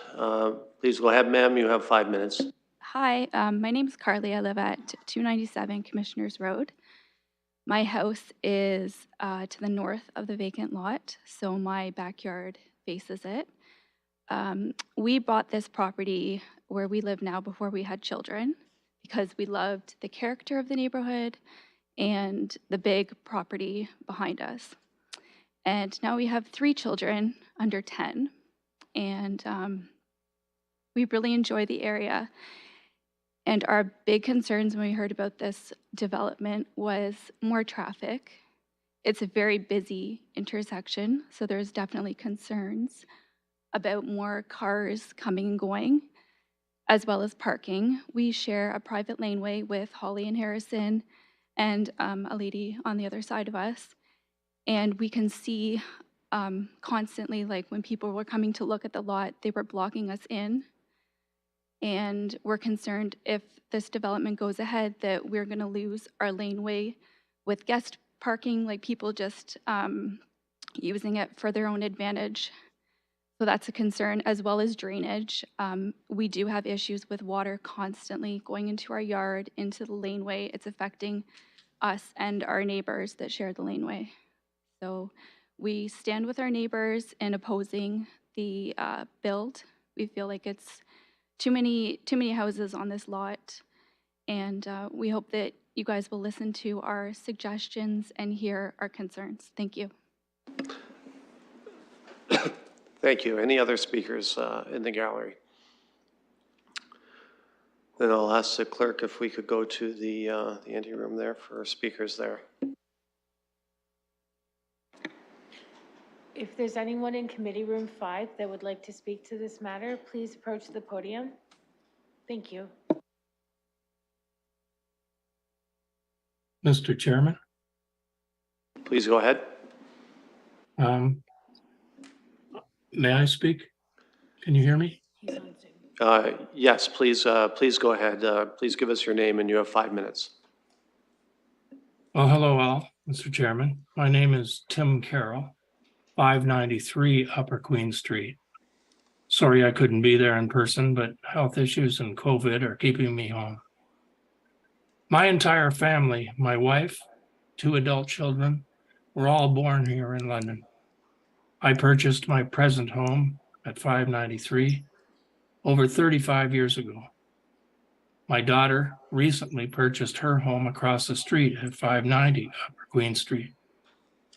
We all chose this street because of its exclusivity, its single-family homes, and until now, we felt confident we had made a good decision.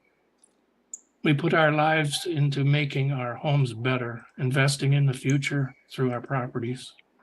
We felt safe and our investments secure in the knowledge that our street was zoned R1, single family, which is the designation we sought out when we moved here from another area of town. Allowing multiple dwellings on each lot would fundamentally change the character of our neighborhood and harm the investments we've made into our homes. The single-family zoning designation provides a sense of stability and security and has been a major factor in attracting homeowners to this area. These days, the world is changing faster than ever. What used to be fantasy is now reality. One can't rely on any news being true without constant verification. I could hardly believe my own city would completely betray all our loyal taxpayers on the street and even think of boldly allowing 11 units on one lot. My daughter's house is also an infill property, but it's a single-family home in a small group of 4 homes built on a previously vacant ravine lot over 20 years ago. 4 single-family homes on one lot. That's a huge increase, but the homes fit into the streetscape. They don't look out of place. They're nestled into the treed setting and complement the neighborhood. The proposed development of multiple townhouses is the opposite of my daughter's place. There are fortunately quite a few houses away from all this new development is quite a few houses away from my house, so I don't have to look at them. The problem is, once the city approves one development, more are sure to follow. Already there's stories of other large lots being snapped up in anticipation of this committee's ruling. Why are there building zones at all? And if my city just plans to ignore them? Don't forget, people make up this city, and their hopes and dreams have been seriously affected by this proposed incongruous eyesore. Please understand my position in this quickly contrived plan and say no. Let me resume my quiet and happy life in this city of my birth without having to fear the whole street will be forever irrevocably changed by this decision. Thank you. Thank you. I'll ask the clerk for a speaker in the auxiliary room. Good evening. My name is Mary Beth Bazina. I live at 573 Upper Queen Street. I don't want to repeat what's already been said, but just to support the wonderful comments of all of my neighbors. Just want to share a couple of little stories, I suppose. We've lived on our property for 25 years and lived in this part of the city for over 30 years. My husband was born here. I wasn't, he was. He and his father actually worked in the original home at 489 Upper Queen Street and built some of the cabinets in that home. And during that time, my husband, then around 11 years old, used to go home to his mom and say, "Mom, one day I'm going to live on Upper Queen Street." And here we are in our beautiful property on this lovely street. And I'm sure that many of my neighbors have also had the story of people commenting when they hear that where you live, "Oh, you live on Upper Queen Street. It's such a beautiful street. I love driving down that street." My biggest fear is that this beautiful street is at a huge risk here based on the decision that's made today. Not only in the beauty of our street, on the conservation of trees and the potential for new tree growth on our street, as other homes, as the previous speakers have said, might get snapped up and developed as well. I'm concerned about our property values and also very concerned, as a couple of the previous speakers mentioned, about traffic. I know that for us, we live on the same side of the street as 489, and getting out, making a left-hand turn on Upper Queen is always difficult during rush hour especially. I don't know how 20 some odd cars are going to be driving in and out of that property, especially during rush hour. So close to the intersection there, I think it's going to be a huge risk, safety risk for pedestrians, for drivers, for cyclists. And I didn't hear anything about that in any of the reports as a consideration. Please say no to this. Thank you. Thank you. Are there any other speakers in the auxiliary room?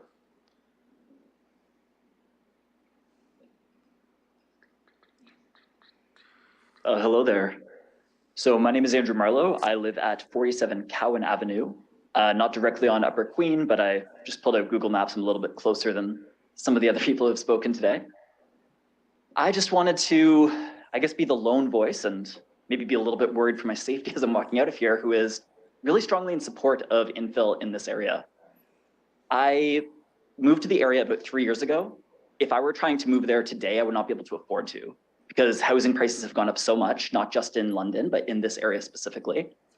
This area is very close to some of London's largest employers. I work at both LHSC's Victoria campus and at the Parkwood campus of St. Joe's. It's about a 25-minute walk, which is maybe more than what a lot of people would do, but it takes me less time to get to work than a lot of the other people I work with, because they're driving from such a far distance because they just can't find housing that is closer to these sites. We're struggling so much with staffing issues that are directly related to people not being able to live close to where they work. They just really can't afford the housing that's nearby. If we want to have services like hospitals, staff need to be able to live in the area around them. This area is also well served by public transit. I am an LTC user. I took the bus to get here today. The 4 route, which I took, yeah, there's a stop directly outside of this development for that, going between downtown and Fanshawe. It's close to the 13, the 6, lots of routes that, London invests some money to make sure these run pretty frequently. I know parking is going to be an issue, but this is one of the better served areas that is not right now densely developed. So yeah, I just wanted to say that not everyone in the area is against this development. I don't think many people who support it took the time to come out here. I probably wouldn't have myself if I didn't get a notice in my mailbox, basically from someone else in the neighborhood who was strongly opposed, and wanted to make sure there was at least one voice who was pushing to make sure that we can make sure London stays a place that lots of people can live and help grow a thriving community. Thanks so much to all the city staff and committee members who are spending their time here this evening. Thank you. Any other speakers, clerk?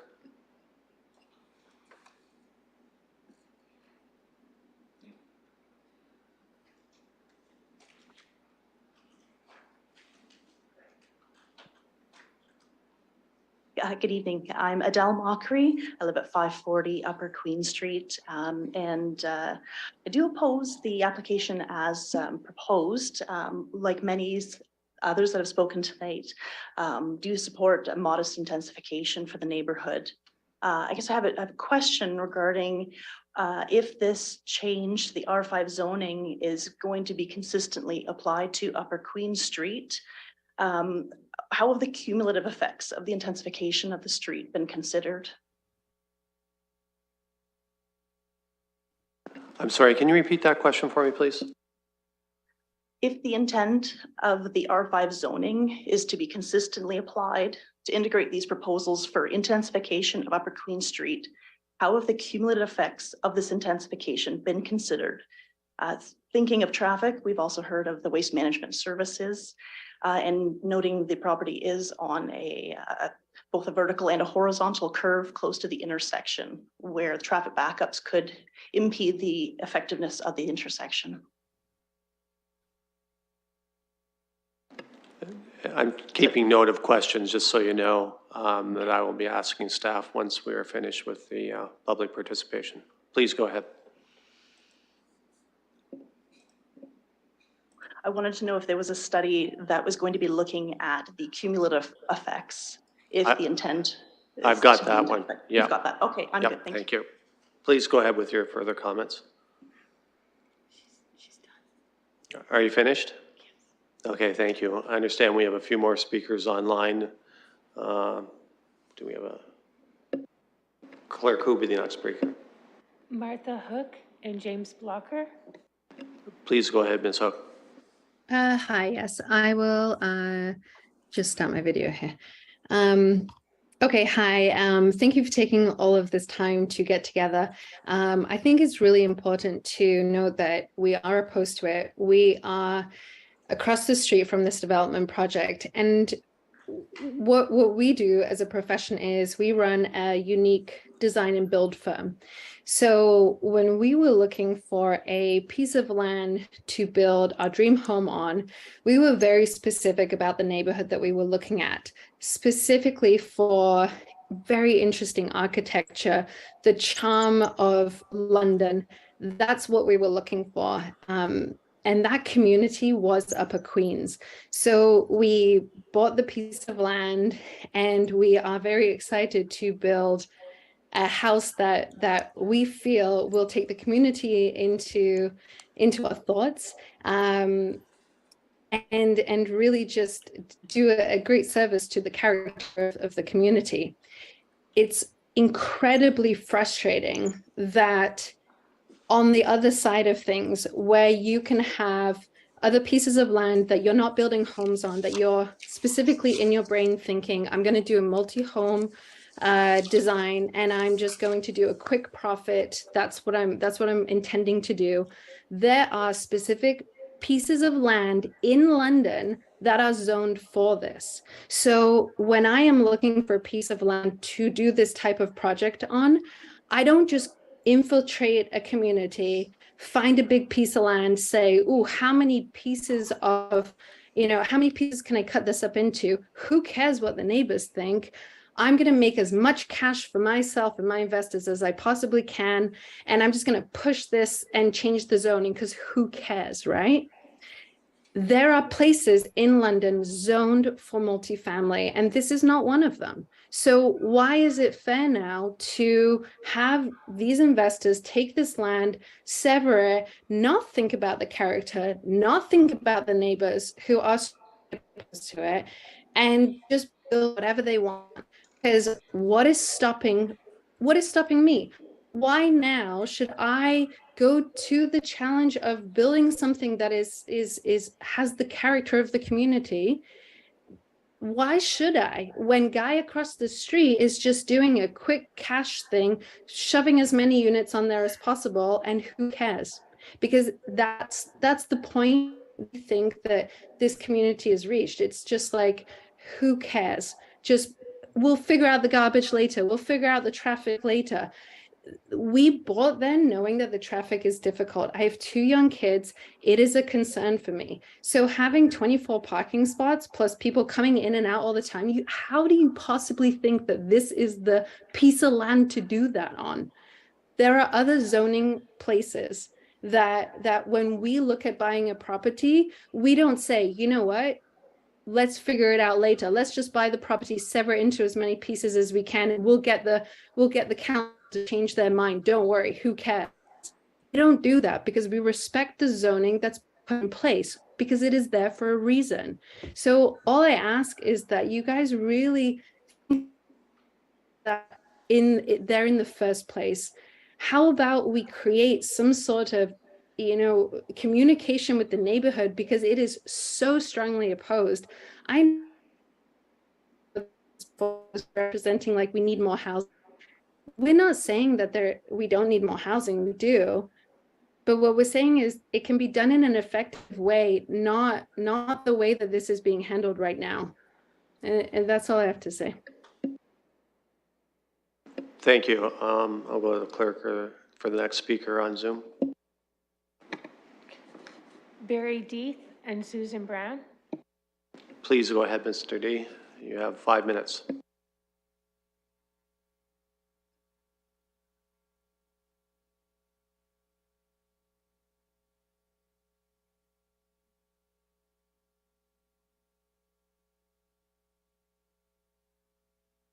Mr. D. Clerk, can we go to the next speaker, please? I don't have anyone else. You have no other people on Zoom? I'll just give a second here just in case the gentleman is having trouble to connect. In the meantime, I'll look one more time to the gallery to make sure that we have had, all the speakers have had an opportunity to address the committee. I'll ask the clerk, are there any in the other room that are at the mic?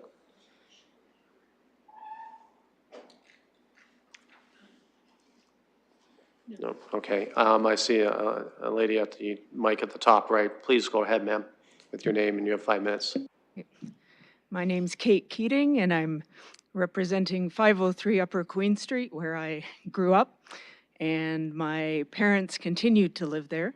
My mom still lives there now, partly because she's strong like ox at 96 years old, but partly because it's a 1950s house with a lot of green space, and it is a split level, and she is able to do the stairs, still know the neighbors, enjoy the green space at just the right scale, I'd say. Long story short, I have been there a lot, especially during the pandemic, helping my mom, and I've totally appreciated the good bones, both of the house itself. Whenever someone comes to do repairs for a lot of the things that are still original because they've lasted really well, it's fun to have repair people come and say, wow, look at how they did the drainage then. Look at how they did this. Look at how they did the windows. It's not like that now. Not to say that things shouldn't change. Of course they should. I agree with all the comments here. Time for development, time for change. There have been modifications, as previous residents have said, but I'd say that respecting the character of a neighborhood that works, of a place with good bones, not just the house and the yard, but the whole area does represent a kind of balance of scale, a kind of mid-market kind of balance of residents and people and neighborhoods, and the parts that aren't broken, we shouldn't fix it for the sort of a short-term gain and what I would say is a greedy, insensitive development that really could be much better and appreciated by the area and truly help to address the housing crisis that we really are in. Thank you very much. Thank you. Any other speakers in the gallery? All right, we've exhausted our speakers list in the committee room and on Zoom. And I just want to see if this person's going to the mic or is, and she's not. Okay, so I think we've concluded the public participation meeting. I would look to committee for a mover to close. So Councillor Hopkins and the seconder. Mr. Chair, I'm sorry, it's Barb Westlake Power. Before you close the public participation meeting, we do have one more person on Zoom, Mr. Barry. I believe the last name is Deeth. I've tried to unmute him, and I've requested him to unmute. He has pre-registered to speak. Mr. Deeth, are you able to speak? Is your muted issue cleared up? Please, please go ahead.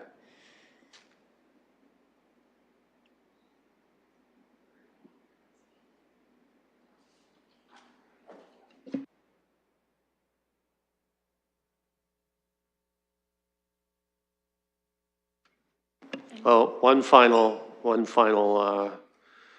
warning here. I have to keep things moving. I'll give you a few more seconds. Okay. So we have a motion to close the public participation meeting, and it's been seconded. So I will call the vote.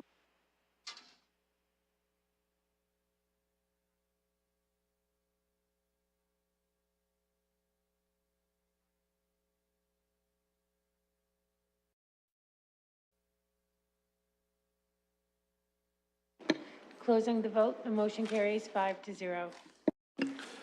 So thank you, and I want to thank the gallery for respecting the speakers and keeping your applause and other comments, or support to a minimum. I really appreciate that. There were a few questions raised, and I just want to get to those right now before I go to the committee.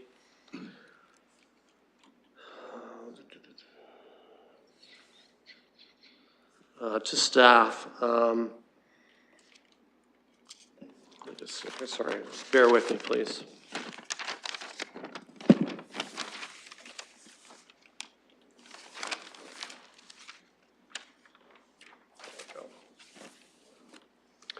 To staff, there was a question regarding drainage with the all the asphalt and the parking. Can that be addressed, please?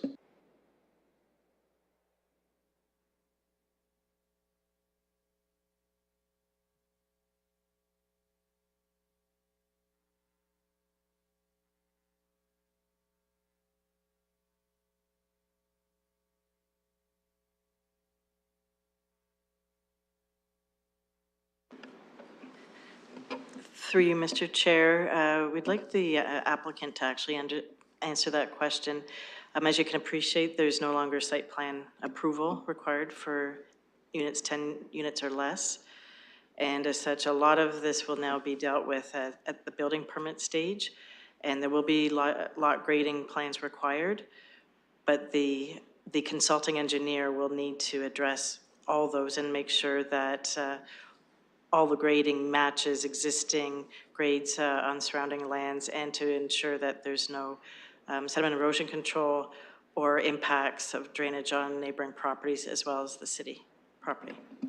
I will go to the applicant. I have some comments on concerns regarding drainage, considering we have a lot of asphalt paving that's going to be part of it. Through you, Mr. Chair, and appreciate the opportunity to clarify. With this particular development, the size and scale of the asphalt area is not atypical of a cluster style development. It is common. Through next steps in the detailed design process, a grading and drainage plan will be prepared by a professional engineer. The city does have a drainage bylaw that has requirements baked into that. A permit will be required. So we'll be required to demonstrate that the drainage solution here on this site will work. And all water will be contained on the property and diverted to the appropriate stormwater sewer system. Thank you. And there was also a question regarding garbage, but I believe the applicant has already addressed that, and there's no further comments from staff. Again, as site plan is excluded because of the 10 units. Through you, Mr. Chair, that's correct. Thank you. Can staff comment on damage to trees or tree roots that would be involved in the development here? Through the chair, as part of the submitted tree report by the applicant, they have recognized that the majority of the trees proposed to be removed for the project are smaller, non-mature trees. Our landscape architect has also reviewed the submitted report and found no issues with the proposal, and specified that no trees being removed are over 50 centimeters. So in this case, the applicant must only coordinate the removal of the 3 city trees with the forestry operations. And the approved tree preservation report also demonstrated that there will be no impact to the existing off-site private trees on adjacent properties. And that includes those at 20 Barron's Court, 481 Upper Queen Street, and 495 Upper Queen Street. Thank you. I will now go to committee for thoughts and comments, motions, etc. Councillor Hopkins. Yeah, just to get the conversation going, I do have a couple questions and want to thank the community for coming out.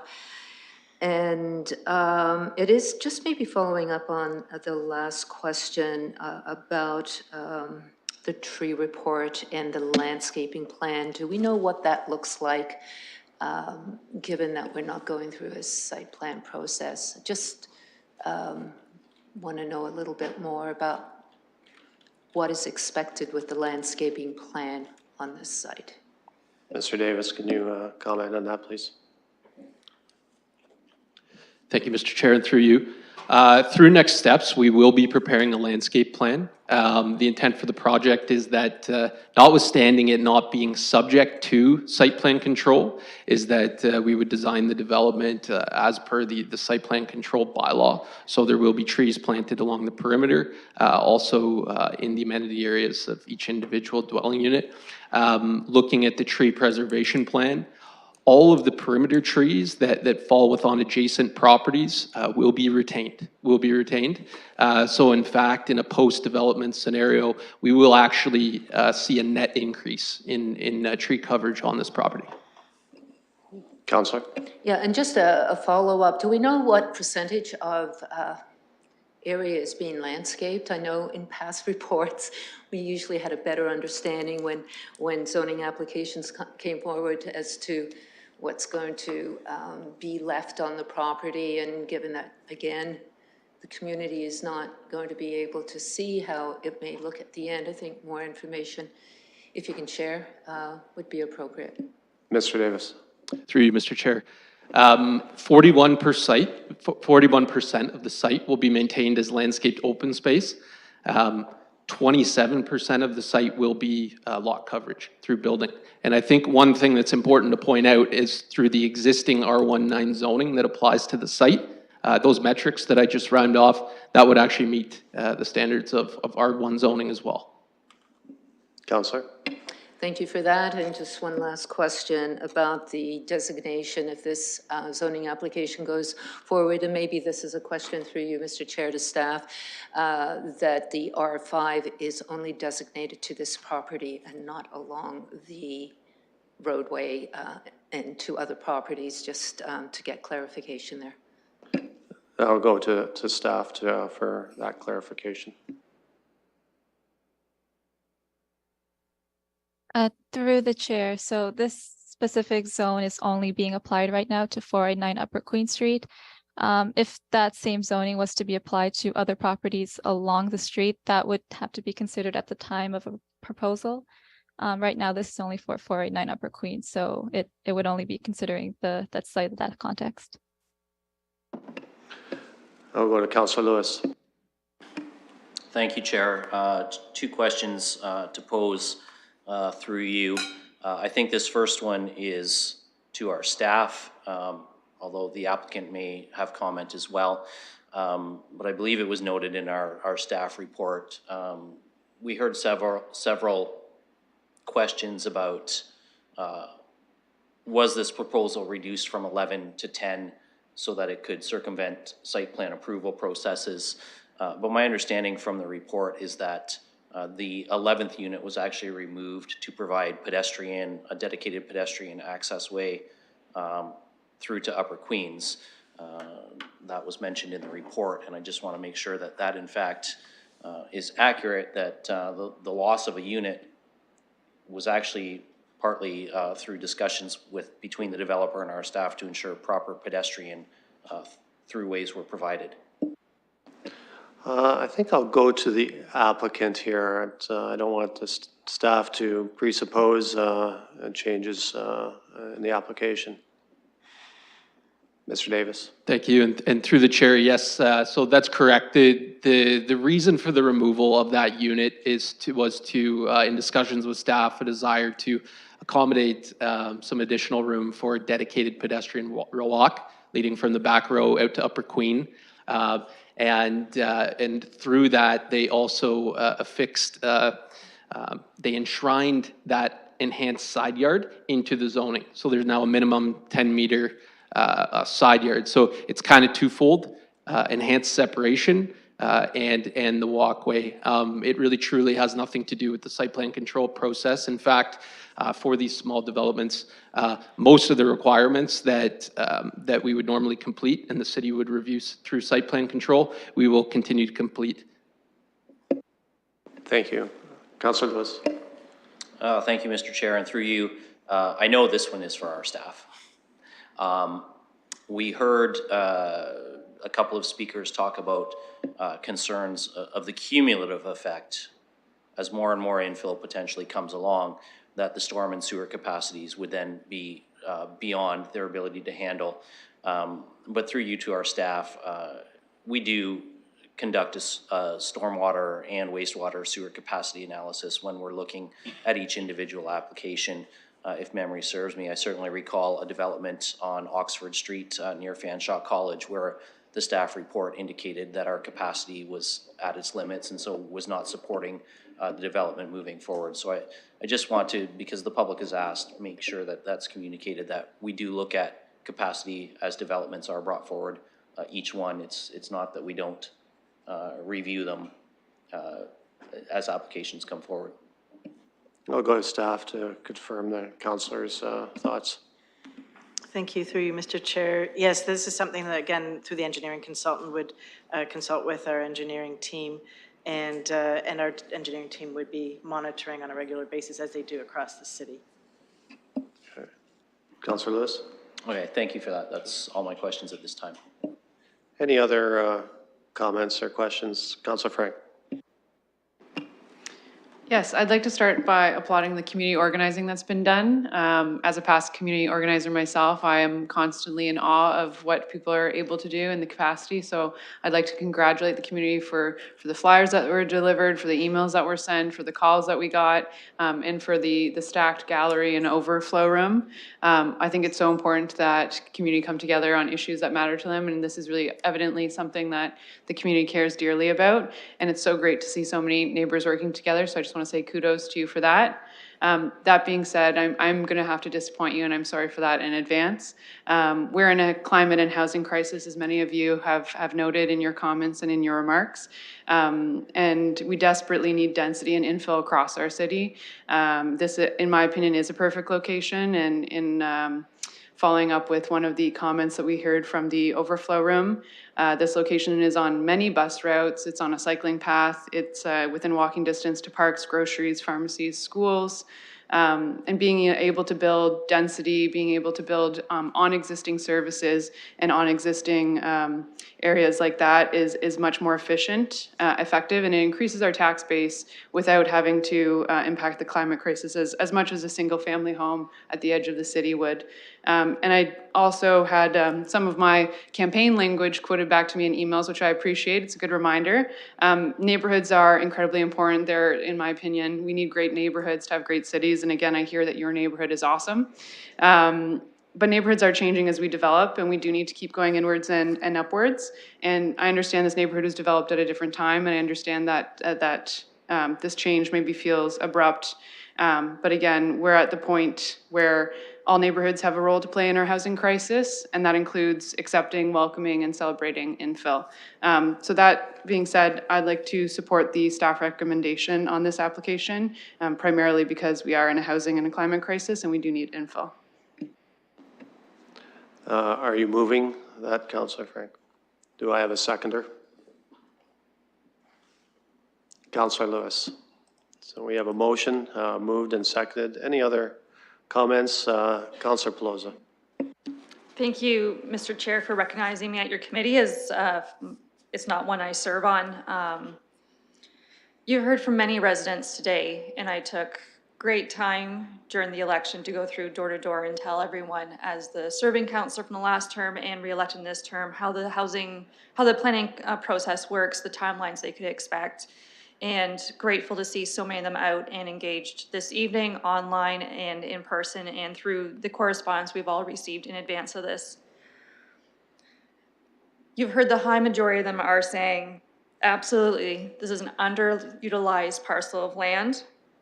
They want to see the regeneration. They know we have a beautiful neighborhood, as I live in that neighborhood area myself. And they want to welcome new neighbors to it. They don't like seeing the vacant parcel of land, especially knowing what a beautiful building once stood there. They're concerned about the trees, and absolutely this area has poor drainage. It's very clay-based, and I know at least my sub pump will run in the summer while the ground's cracked on top. It's still flowing underneath. And absolutely, I support, and as you heard from residents, high majority of them support mixed housing developments coming into this neighborhood.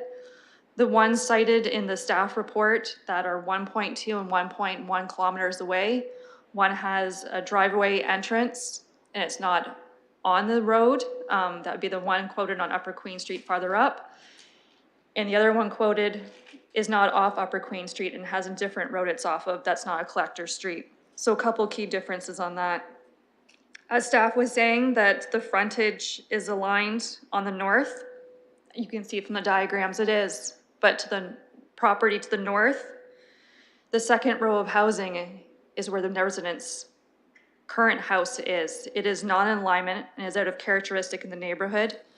I also would raise the concern that this type of intensification is out of characteristics and per the London plan, ensuring new development are a good fit within an existing neighborhood. 5 of these units in one row set back further from the road, I could definitely support. Residents have highlighted the concern that there are vacant properties of other homes that have been taken down in the neighborhood, with a worry that you start to see change and the next one's already lined up to go, and then drastically changing the feel of this neighborhood and how it's been built.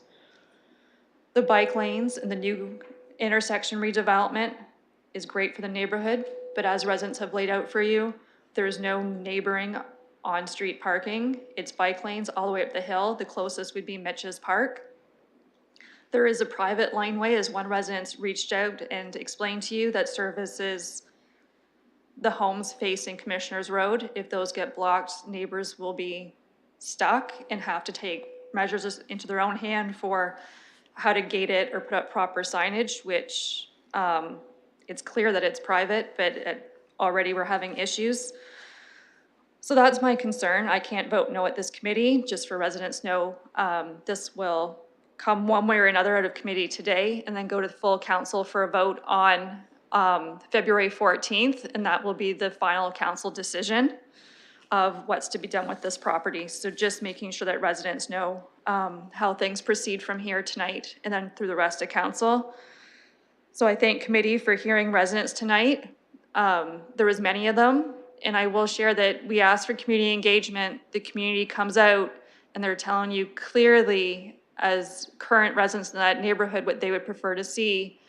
And I can understand how some of them are feeling this is a check the box process, because majority of them aren't interested in this development as it's presented, but would like it worked on to come back. And it seems that committee has a very different idea of what's in store for the future residents of the neighborhood. Then, thank you. Thank you. Any other committee members or members of council? Councilor Lewis. Thank you, Mr. Chair. And through you, I did second this with Councillor Frank, and I understand that the community is going to be disappointed in that. But I have to look at this, and Councillor Frank already touched on some of the points that I'm looking at this through as well. A 10-unit townhouse development really is gentle intensification, particularly just a few meters away from a major arterial road like Commissioners that's served by transit services. I know that probably late next month or sometime in March, I'm going to have a proposal coming forward in my ward for an 8-story apartment building. And I'm going to be supportive of that one too. And there are going to be people in my ward who will not be happy with that decision. But we don't just have a housing crisis. We have a housing affordability crisis. And I mean no disrespect to anyone who spoke tonight, but we don't need more $1 million homes, we need more affordable homes. And we need to have some infill happening in all areas of the city so that it is balanced out. So I do support this proposal. I do understand where the objections are coming from.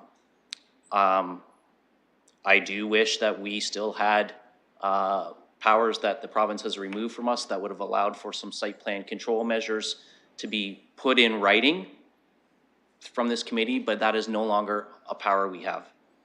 And that is something that is frustrating, I think, to every member of this committee. I know it was frustrating to members of this committee in the last term as well, before the end of the term, and it is something that we will be continuing to talk to our MPPs as well as the provincial government as this moves forward, because it does present some pretty significant challenges for us in terms of our planning.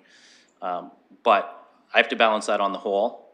And to me, this is this really is gentle intensification. I talked about an apartment building in my own ward where we're gonna see 100 units. This is 10.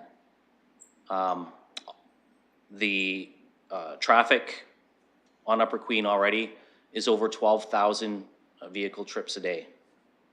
So I really struggle to see 10 extra units making the traffic out of control. I understand about the cumulative effect, but again, this gets reviewed as applications come in. And right now, the cumulative effect would not change the classification of this road. It just would not add that much more traffic. So those are the reasons that I'm going to be supporting this. And obviously, we'll see what other councillors have to say. But with 47,000 units of housing needed in this city, I think 10 is a pretty gentle intensification in this area. And I would just, again, I appreciate what the community said. I don't dismiss it, but we do have to look at, on the whole, what's good for the city. And so thank you to everybody who's come out and to our staff and to the applicant for the work that they've put into this. I know not everybody's going to be happy with it, but I think this is a good proposal to move forward on. Any other comments or questions? Councillor Hopkins. Yeah, thank you, Mr. Chair, and thank you to each and everyone on committee for your comments. And thank you again for the community for coming out. And I will be supporting this recommendation. And just to follow up on the Deputy Mayor's comments about infills in our city and the need for housing is very, very important. And we experience many, many infills. I represent Ward 9.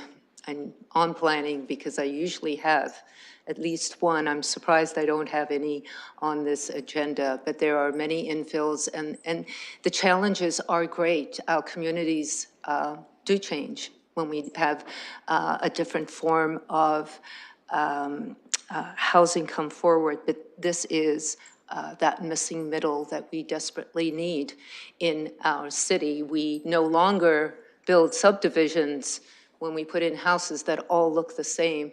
We put in medium, we put in high, we put in commercial, and yes, we put in a few homes as well, but we do those mixed uses. And for me, neighborhoods, the challenges are great. I've experienced it myself. Change is difficult. There's no doubt about it, but I am supportive of this recommendation for a number of reasons. I'm really pleased that there is sufficient landscaping, number one. The removal of not very many trees, the protection of boundary trees. This is in a transit area. It is supportive. If anything, the parking it's quite high. For the 10 units. The density is 36 units per hectare. I think it will guarantee the community that it would not be allowed for any further intensification. I just want to just add the fact that I'm just going through all my notes. I want to make sure I haven't forgotten anything. I do want to get back to the need for a level of certainty in the community. I don't know how we do that. I think it is a concern that we no longer have that site plan process. I would encourage the community, if this is passed, and this will go to the next council for a final vote as well, but there needs to be some level of certainty to the community as to when we approve the zoning application, how it's going to look in the end. And I would encourage the community to reach out, be it to staff or to the councillor for further information. I think it is important that the community understand what is going to be happening in their neighborhood. Thank you. Any other comments or questions? I'll ask the vice chair to take the chair. I will assume the chair, and I have Councillor Lehman on the speakers list. Thank you. This is a hard one for me. With the London plan, there's a lot of very clear parameters that staff uses to approve or to not approve applications. In this case, we've got an application that is could be three stories high. It's 2 stories high. It's 10 units.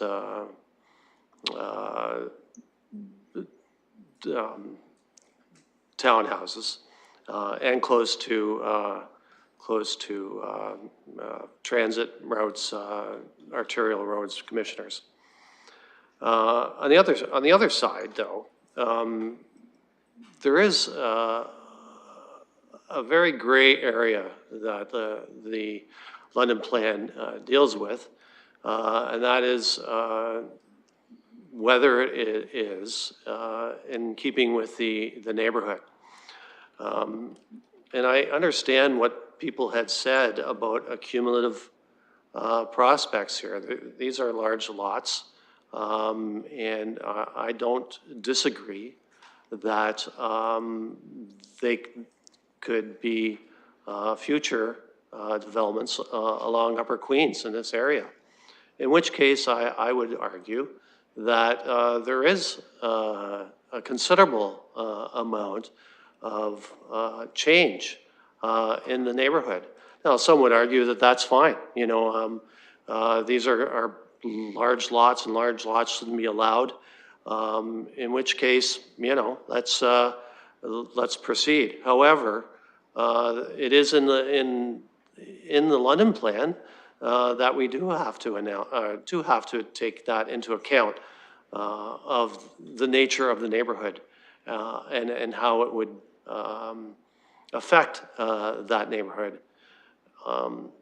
So this is hard for me because I understand, you know, the other committee members that we do have a need for affordability and for housing, and I get it.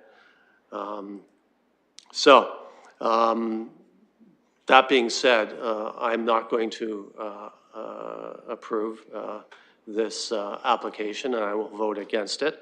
However, I do understand my committee members, colleagues, on where they stand. So just want to make it clear for the reasons that I stated.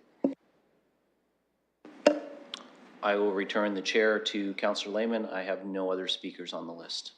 Thank you. Are there any other comments or questions? Then I will call the vote.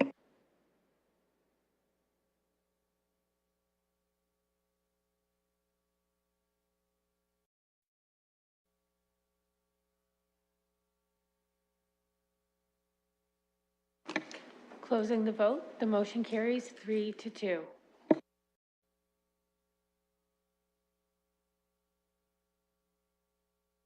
Thank you. We'll move on to 3.5, and this is 608 Commissioners Road West. It's a public participation meeting, and I will look for a mover to open the PPM. Councillor Frank, I have a seconder. Councillor Lewis, call the vote.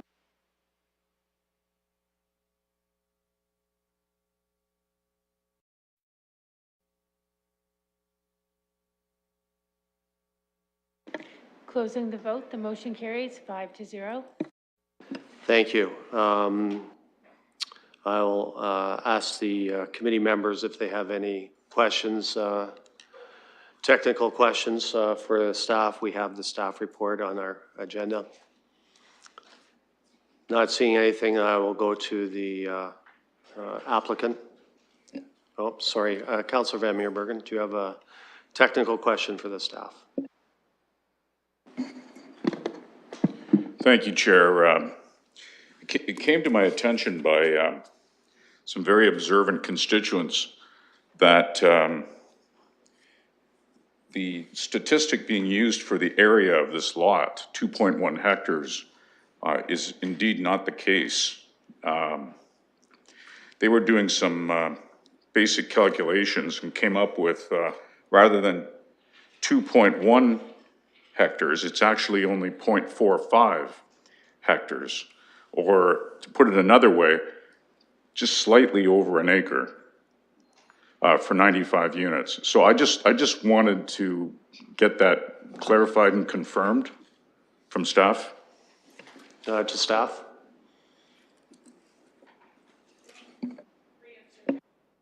Here's not working. Oh, there we go. Yes, this was just a technical error in the report. The size of the site is actually 1.1 acres. And just looking at the density calculations were based upon that, the correct number of 1.1, and they are looking for 215 units per hectare, which is the 95 units. Councillor? That's fine. I just wanted it clear that we're dealing with a 1 acre lot. Thank you. Seeing no other questions for staff, I'll go to the applicant. If you please give your name, and you have 5 minutes. Please go ahead.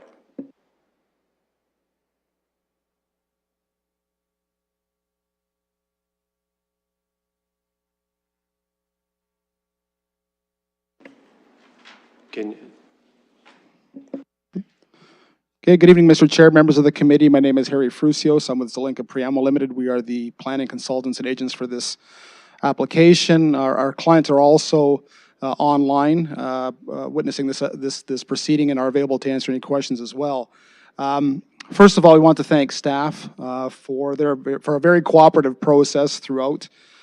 We certainly want to thank them for their efforts on this application. Normally, I wouldn't have much to say, Mr. Chair, with a positive staff recommendation, but knowing that there's going to be some concerns expressed by potentially by the neighbors and the local council, I feel we need to reiterate some of the points that were made at the last public meeting. Obviously, we understand there are neighbor concerns still with this application relating to traffic and intensification. We've had 2 virtual open houses where we presented the application and revised site plan to the neighbors, and we received comments from them. Our client has made significant revisions to this application leading up to this point, based on the information we received both from staff and the public.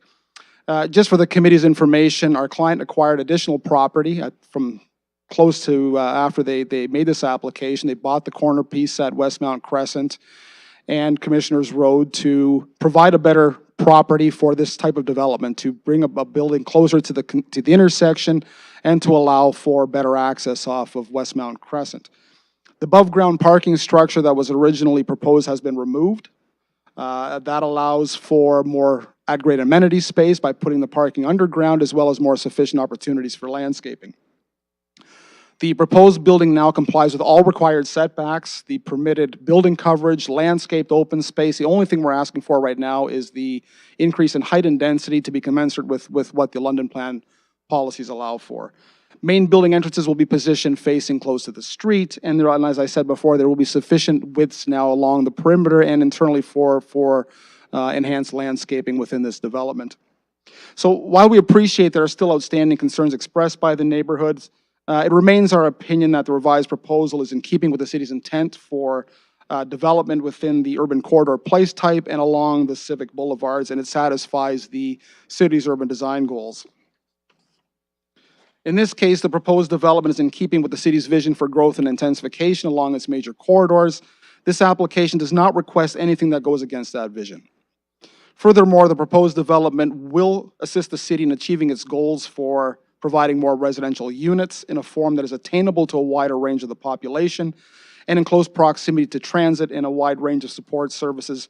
And in addition, we are still providing 5 affordable units as part of this development. So the zoning application before you request the increased height and density, it merely implements the London Plan policies that allow up to 6 stories with no density restrictions at this location. Of note, the London Plan does not contain any special policies that exempts this area of the city from these policies or restricts this type or form of development.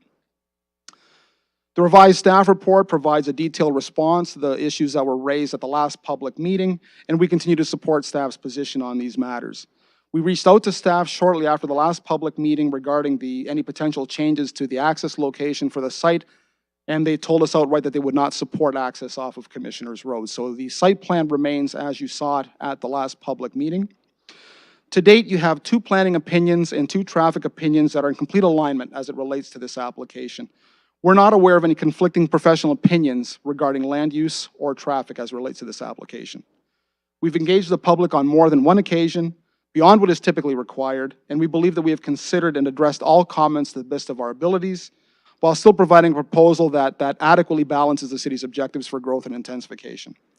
So we are in full support of the staff recommendation that's before you this evening to approve the zoning amendment, and we have no issue with the matters that have been addressed or to be considered as part of the site plan process.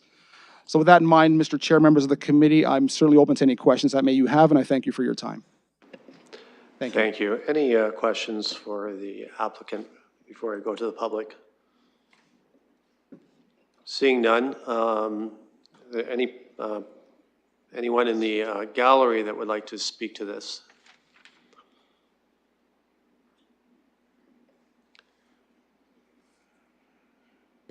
Go ahead, ma'am. You have 5 minutes. Please give us your name. Thank you. Can you hear me, first of all?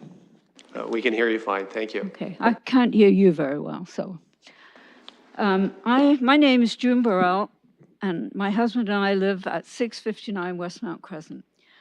I thought hard about what I would say today because I came last time.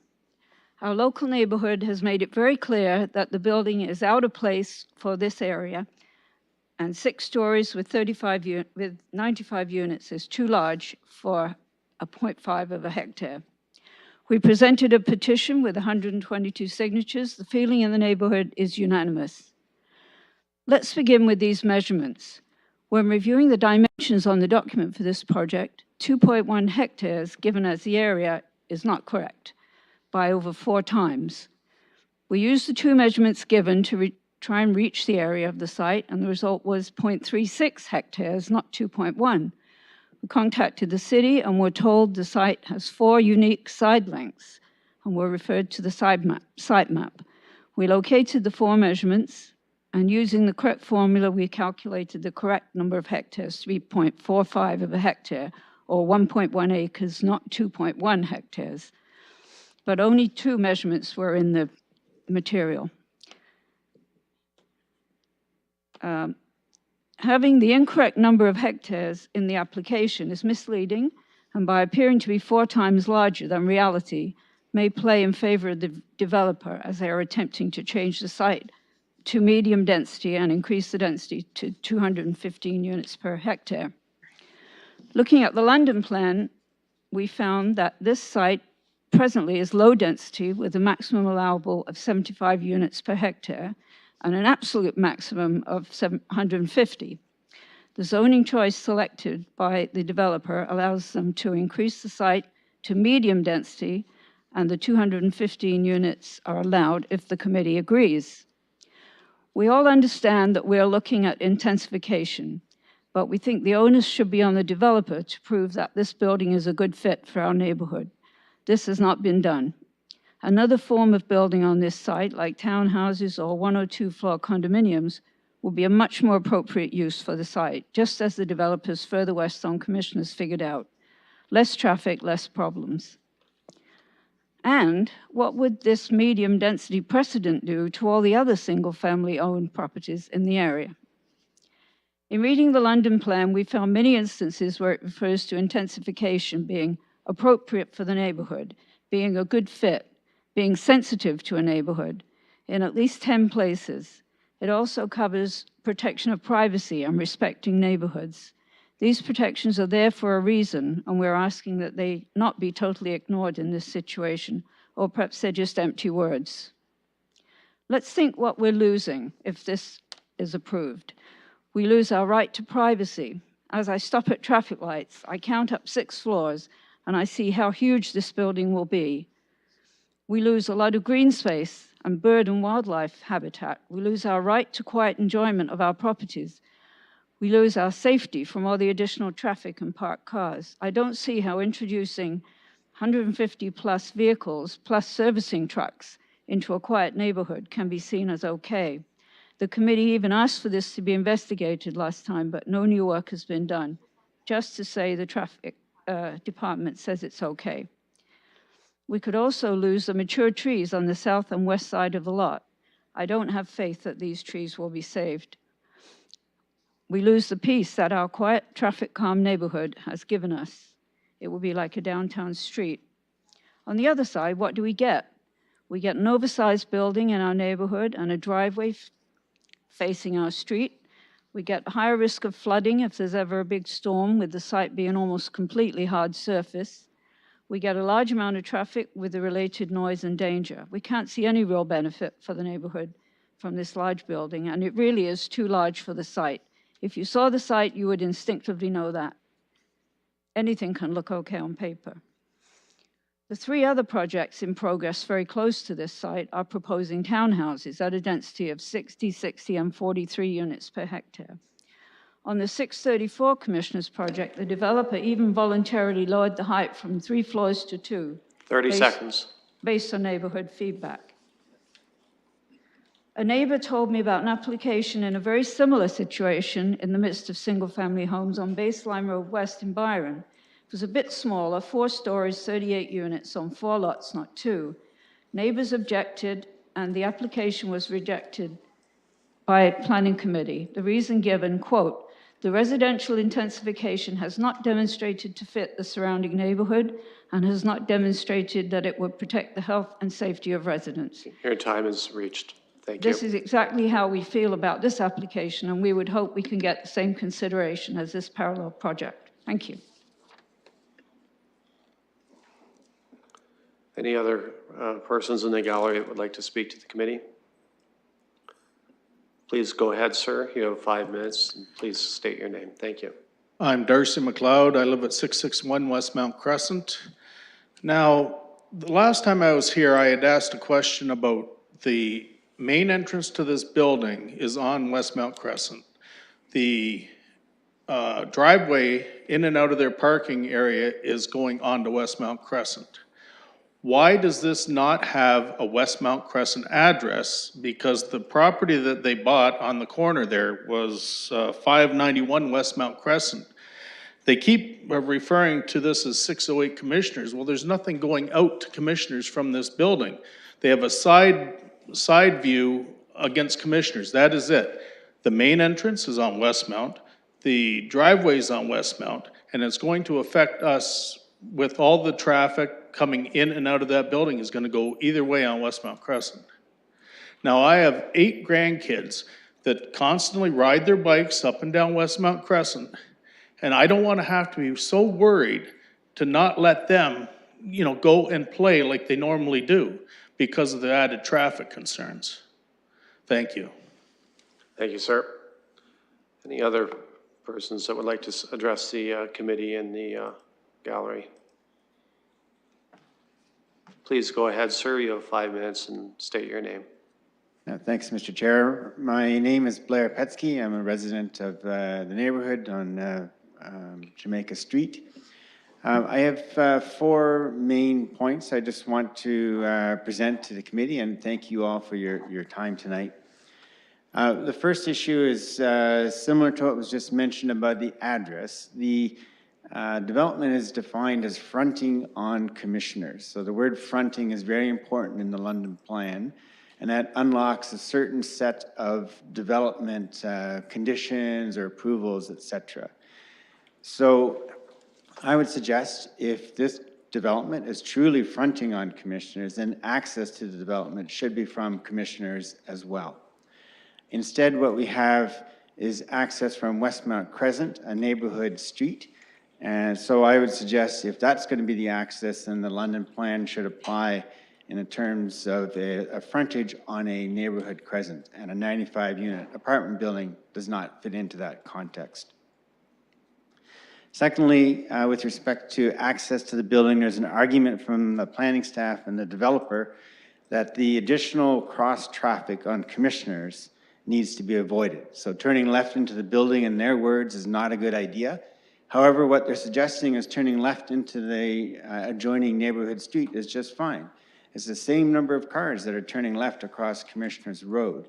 You still have the same issues and conflict caused by this 95-unit building. Thirdly, the London Plan imposes a criteria for development to be a good fit and not undermine the character of the street. That is a very specific condition of the London Plan. In this case, we're talking about Westmount Crescent being the character of the street. This is a neighborhood with single-family dwellings. There's many other developments actually planned for the area as well, but none of them like a 95-unit apartment building. So, the character of the street, a 95-unit building, 6 stories high, does not fit with single-dwelling neighborhood. Even the plan standard, if one accepts this building fronting onto Commissioners, it even says the plan standard is a 4-story unit, even if you want to accept this as a Commissioner's address. Fourth point, there have been opinions rendered on traffic and traffic impact. There's been no study undertaken as the neighborhood has requested. We should also consider plan volumes given the other development in the neighborhood. Other townhouse complexes are being proposed, other developments. Planned traffic will increase in addition to what's being proposed from this building. A traffic study is required to look into the future and see what is needed. Other impacts, of course, have been discussed, more home deliveries, other development. Cut-through traffic in the neighborhood is a significant concern. There are no sidewalks in this neighborhood. There's no traffic calming. We have increased vehicles, we'll have increased pedestrians. It's not a very safe mix. 30 seconds. Suggest that this be considered.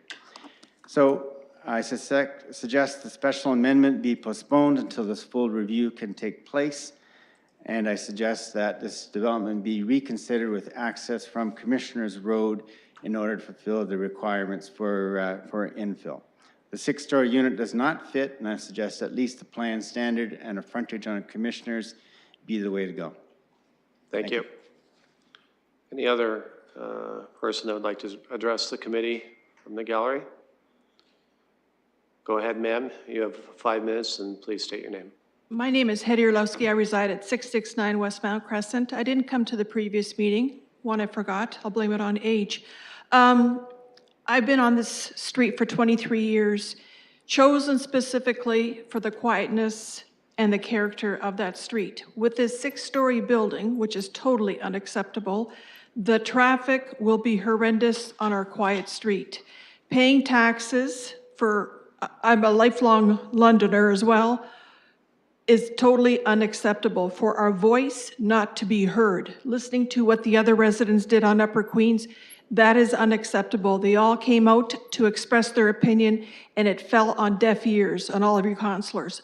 Unacceptable. And I'm just adding my 2 cents worth that I'm totally against a 6-story building. Totally against it. Thank you. Thank you. Any other speakers in the gallery tonight?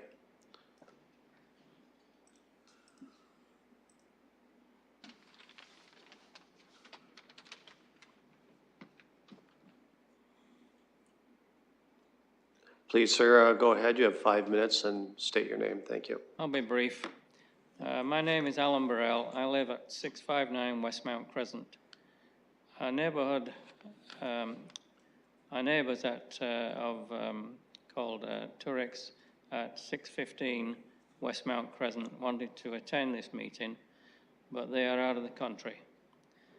They asked me to tell you that they certainly oppose this development. And I agree with everything else that's been said. That's all. Thank you, sir. Any others in the gallery who would like to address the committee? Mr. Campbell over there. I'll go to the clerk in the committee room.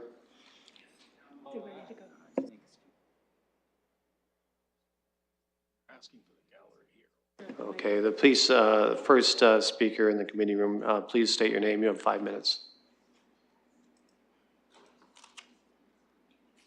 Go ahead, sir. Go ahead. Go ahead. He's hard of hearing. Can you? It's your turn. You can speak now. Oh. Yep. Please go ahead, sir. Please state your name. You have 5 minutes. All right. The light wasn't on. My name is Robert Campbell. I've lived at 675 West Mount Crescent for 16 years. Beginning with the intensification issue, the planning staff state that after a further review of the intensity of the proposed development, staff are still satisfied the proposed intensity and scale is appropriate in conformity with the London plan. I disagree with that. The current density of the neighborhood averages about 10 units per hectare. The subject site is in the area where the London plan directs and supports residential intensification and redevelopment. Fair enough. We don't take issue with that. For the neighborhood place type, the London plan permits low-rise apartments which front on a civic boulevard. I didn't find a definition of low-rise in the London plan, but building definitions for Canada define low-rise apartments as 2 to 3 floors and mid-rise as 4 to 9. By that definition, the proposed apartment would be a mid-rise one. Table 11 in the London plan indicates that the minimum number of stories which may be allowed in the neighborhoods type along a civic boulevard, the standard max is 4, the upper max is 6. Increases in the building height above the standard, which is 4, may be permitted where the resulting intensity and form of the proposed development represents good planning within its context. I've not seen anything which indicates that 6 stories versus 4 stories serves any purpose other than to increase the proponent's return on investment. What it does do is violate the spirit and intent of the London plan's intensification. The London plan repeatedly states that sensitivity should be applied. Examples: zoning will be applied to ensure that intensity of development that is appropriate to the neighborhood context, utilizing regulations for such things as height, density. Intensification will respect existing neighborhood character.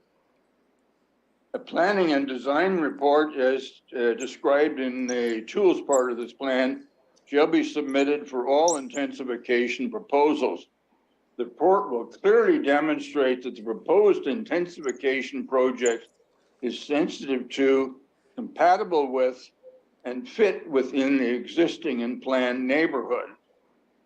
Compatibility and fit from a form perspective will be evaluated based on such matters as mass appropriate to the scale of the surrounding neighborhood.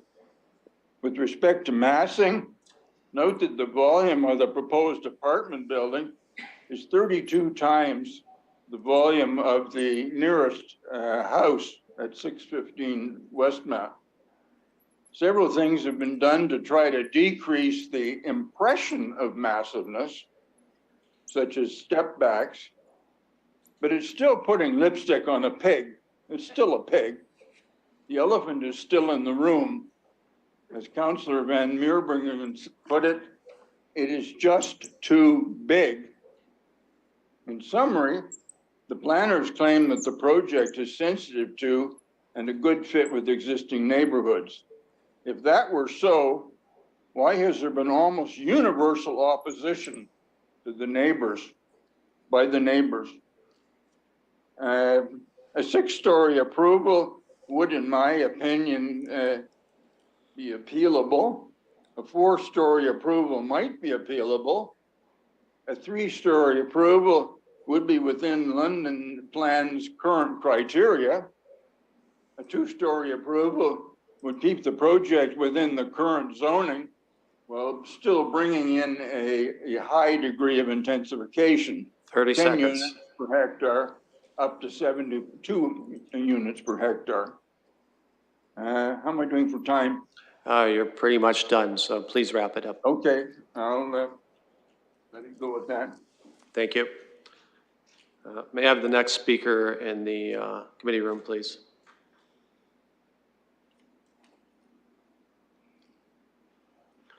You have 5 minutes, sir. Please state your name and go ahead. Thank you. Good evening, everyone. My name is Rudy DePape, and I live at 612 Jamaica Street, which is directly south of the proposed development. My wife and I have lived there, well, not actually true. It's been in her family for, well, since 1955. Anyway, I'll be short. I've had an opportunity to speak at a prior meeting, but there's one thing I want to make sure the committee is aware of. You know, this property, 608 Commissioners, was originally purchased in the beginning, just a single property, as we were told earlier. But later on, the developer decided that he needed more property and was able to push and persuade the neighbor into leaving and bought the property. The reason that that person bought that property is twofold: double the size, but get a 608 Commissioner's address, not a Westmount Crescent address, because the house that they purchased was 591 Westmount Crescent. Now, I do believe that the 200 and change units per hectare is an artery number. I could be wrong on that one. Please correct me if I am later. But if that's true, there's a little bit of method in the madness here, but it truly is a Westmount Crescent property fronting on Commissioners Road. That's one point I wanted to make, and everything else has been covered. The other thing is, if the committee does proceed with this, and it's possible, then at a minimum, maybe Westmount Crescent, it splits into a Y once you get a little bit further south and start to get into the subdivision. I believe the road should be blocked there. If the road is blocked there, that means that there will be no traffic entering the subdivision. There'll be no problem with children on the streets. There'll be no problem with cars parking on the streets. There really will be no problems with the community because it will at least appear to be on Commissioners Road. That being said, the objections to that are going to be, well, how are people going to get home? How are they going to get to work? Well, currently there's 4 ways to get into our subdivision, our local subdivision, Westmount Crescent and Jamaica Street. There's 4 ways. That will reduce it to 3. I think that's plenty. I don't use that entrance that much anyway because it's too busy coming out of Commissioners Road, and it's going to get a lot busier. That's all I have to say. Everything else has been covered. Thank you. Thank you, sir. Any other persons that wish to address the committee from the committee room? Clerk, is there anyone online? Agnes Williams. There's one more in the committee room. Well, I see a gentleman in the committee room. I'll go to you first, sir. You have 5 minutes. Please state your name. Thank you. I will be short. My name is Paul Gowan. I live at 599 Rosecliff Terrace, which is directly opposite the proposed development. And I'll be short as well, just saying that I and many of my neighbors on Rosecliff are very much opposed to this proposal. It's not appropriate, as we see in the London plan, for its height. You know, the neighborhood, there are many townhouses that are nearby, of course, single lot homes, but to put a 6-story on this lot, or the 2 lots, but it does not conform with in any way, shape or form to the neighborhood. So I ask that this be rejected or at least modified to something that would be of a lower height for our neighborhood. Thank you. Thank you, sir. I understand we have Ms. Williams online. Please go ahead, ma'am. You have 5 minutes.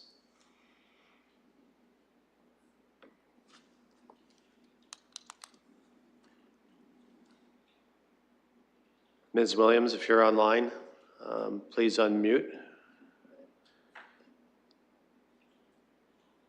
I'll go to the clerk. No, she is not. Okay, I will move to Ms. Bartum, I believe, is online. You have 5 minutes. Please go ahead. Hi, my name's Annie. Everything that's what's been said already has kind of been covered. I just wanted to hop on here quickly and say some things. I live at 651 Commissioners Road West. And myself and the rest of the people that live in this house, my family, we're all opposed to this building plan.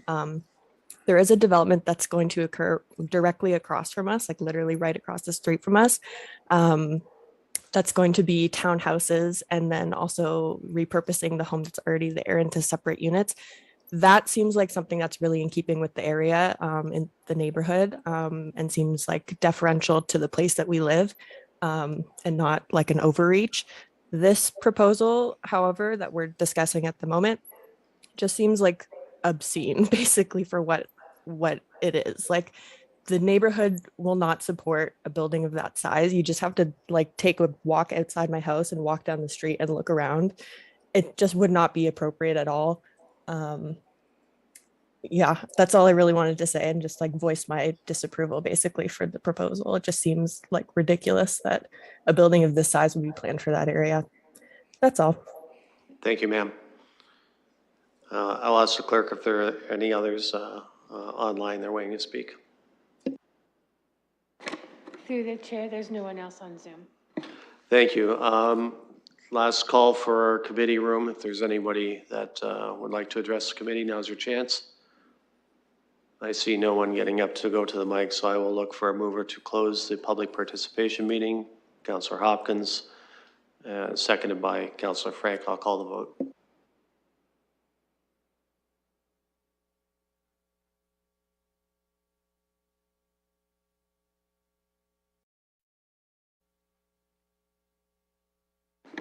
Closing the vote, the motion carries 5-0. Thank you. We had one technical question raised by Councillor Van Meerbergen that was also raised by the public, and it was answered by staff on the actual dimensions of the site. So I will not go to staff on that. Of course, other committee members are welcome to revisit. We had referred this back due to for consideration of the exit point, whether it was on Commissioners or on Westmount Crescent. So I'd just like to go to staff to comment on that. Staff came back and said that they were satisfied that the appropriate entranceway would be on Westmount Crescent. So I'd like a comment on that, please. Through you, Mr. Chair. Yes, with the extra review on the transportation component and the access on this development, transportation did work with us. Sorry, I'm just looking at this. Work with us, and we reviewed it again, and they will not support access on Commissioners. They will only support it off of Westmount. Thank you. And maybe they can speak further if you have any more in-depth transportation comments, but. I will leave it to committee members if they want to ask further on that. So I'll go to the committee now. For any questions or comments, Councillor Hopkins. Yes, just following up on the referral back and read the report. I understand that staff are not recommending an access point, but I do have a question through you, Mr. Chair, given the comments that we heard this evening from the public as it relates to the address. Why is Commissioners Road not being used as the address? And then the second question is around the possibility, I think it's Westmount Crescent as it goes to Jamaica, which is under here. Can that be blocked off in any way to prevent access going into the neighborhood? Thank you. I'll go to staff on that. Through you, Mr. Chair, I'm going to refer to transportation on that if it can be blocked.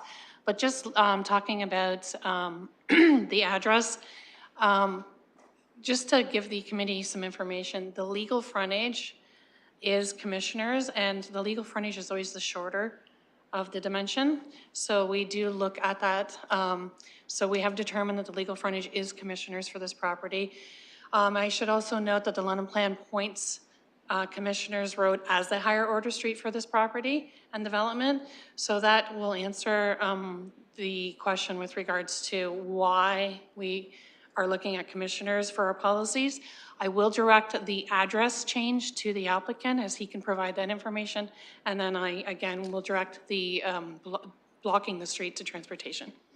Okay, I'll go to the applicant to address that, and then I'll come back to staff for further traffic consideration.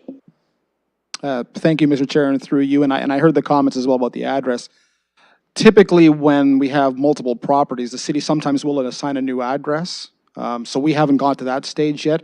Unfortunately, we did continue to use the 608 commissioners because that was how the application was originally applied for, and we just didn't add the Westmount Crescent address. But as Ms. Riley pointed out, the legal frontage of the property is Commissioners Road based on the definition in the bylaw for corner lots. So to us, I don't think it matters whether it's a Commissioners or a Westmount Crescent address. I think it doesn't change the effect of the development. I think we've heard from staff that it still applies. The policies still apply as we've looked at them.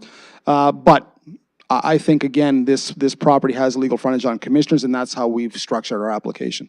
Thank you. Thank you, and I'll go back to staff now for questions regarding blockage of access points, et cetera. Through you, Chair, I can speak to that. It's Sarah Grady here from Transportation. Hopefully I'm interpreting the question correctly, in that the question of blocking traffic from going south was just in regards to this site in particular. In some cases, we can restrict certain movements. Particularly, it's often usually restricting a left out or a left in, and or restricting a site to just a right in, right out. In this case, based on where the access is located, being on the west side of the road, you'd have to actually restrict a right out in order to make it so people come from the site could not go southbound on Westmount Crescent, but it's really not feasible to restrict a right out.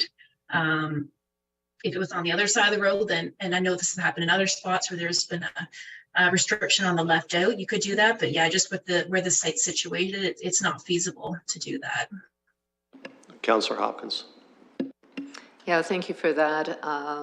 But the question was around, and it's just following up on a resident's comment about blocking Westmount Crescent as it goes to Jamaica. I just want to make sure if that's feasible or not. And to staff on that question. Through your chair, thanks for the clarification on the question. I think you'd have to go through a full EA if you were actually gonna dead end Westmount Crescent there. And I believe I'd have to measure it, but I think it might be longer than the minimum 90 meters for a dead end, in which case you would typically need like a turnaround, like a crescent, which would not fit in with the current city right away there. Councillor Hopkins. Any other questions or comments for staff? Or a motion? Councillor Lewis. Thank you, Mr. Chair, and through you, I'm prepared to move the staff recommendation. I said this when this was before us the last time.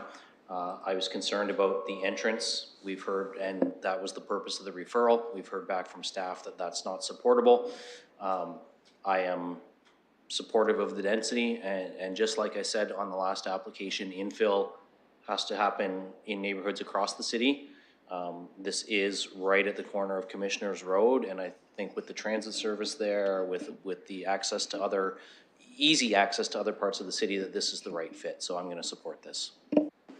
And Councillor Hillier, I apologize. I missed your hand up, but I'll look for a seconder, and then I will go to Councillor Hillier for a comment. Councillor Frank. So we have a motion that's been moved and seconded, and I'll go to Councillor Hillier. Yes, thank you. One of the reasons we're meeting for this proposal is to grant the special provisions that would allow maximum height and maximum density. Now, under the London plan, it's not just our job to find maximum height and density, but it's also to find a just fit. Now, I don't feel a 6-story is a just fit here. Personally, I feel a 4-story would be more in effect. And when I look at the size of the lot, I personally come up with a 0.4 of a hectare, and I'm looking at the density going, okay, that should be around about 80 units. So I will not be supporting this. I personally feel 6 stories is too much, and I don't feel we should be looking at just getting the maximum intensity for the developer and going for the what fits. Thank you. Thank you.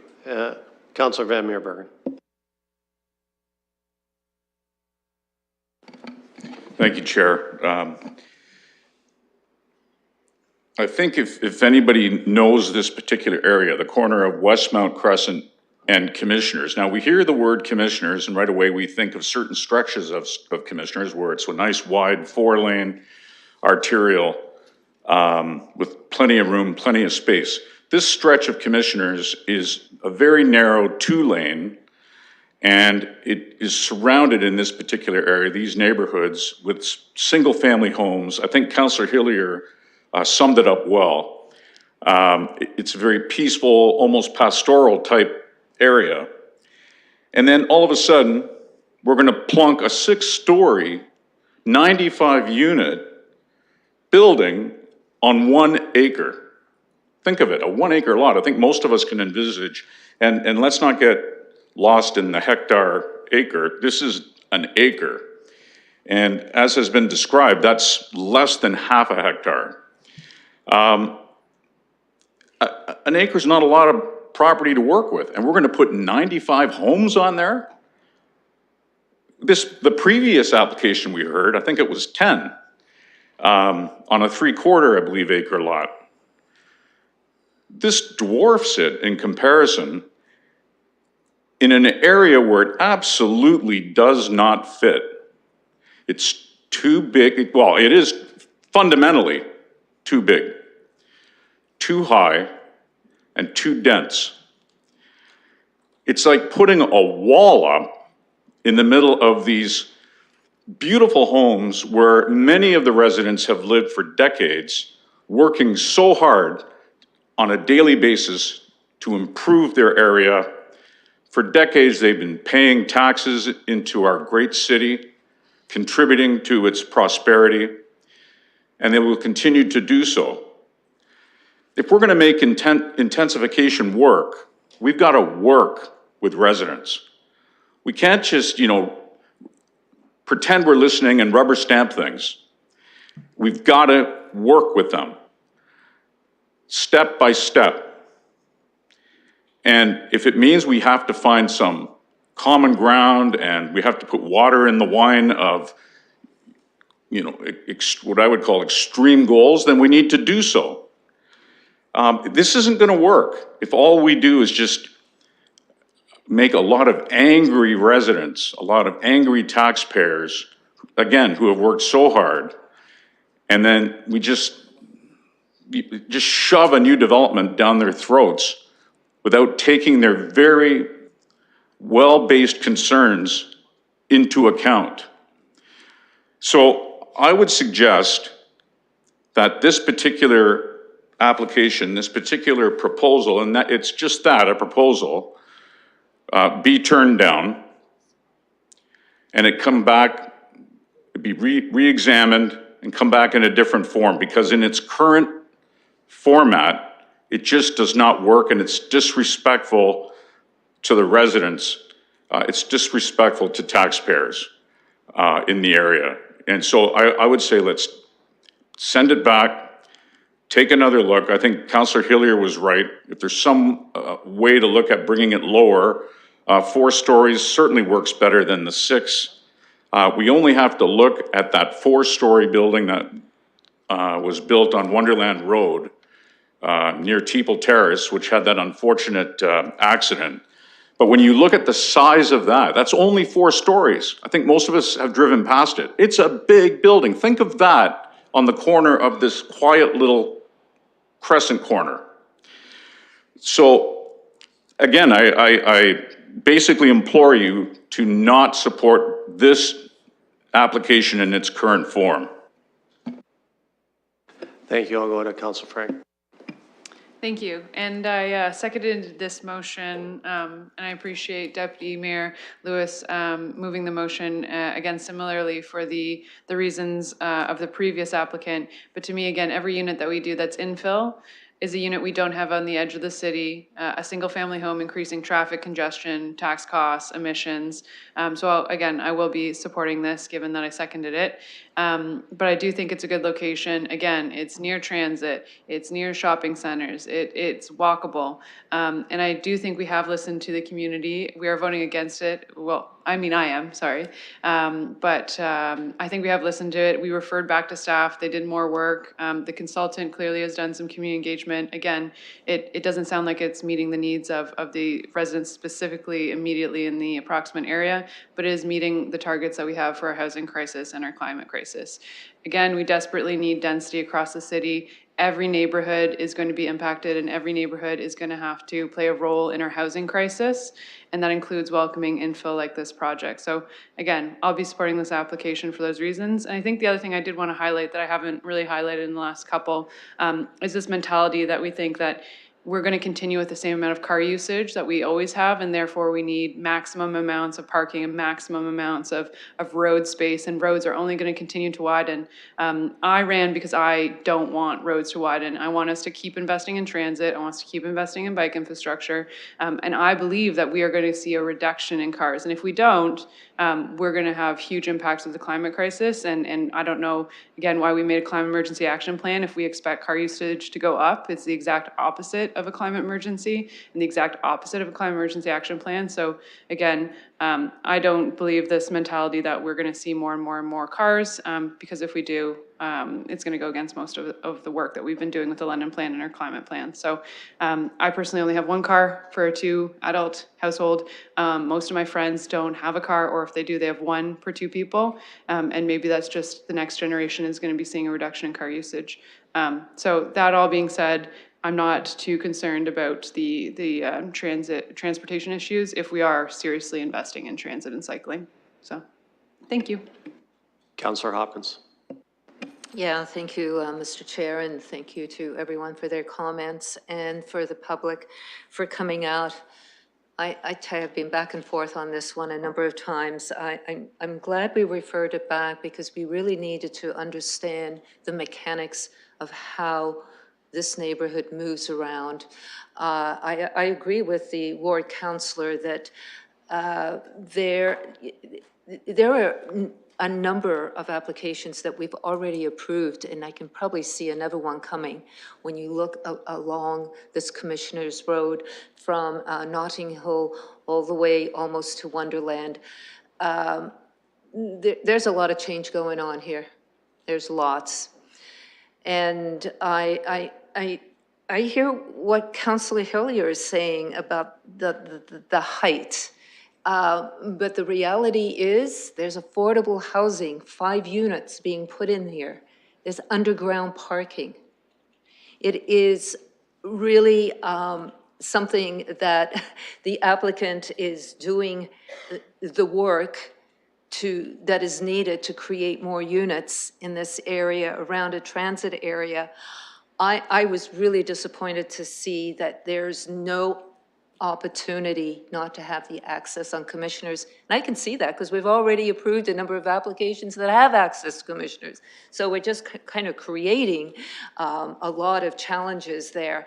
But I would encourage the applicant to, when it comes to that access, to allow the 212 units per hectare that we're allowing here. There's a lot of density. There's a lot going on in this intersection. I would love to see it 5. The reality of that is not going to happen.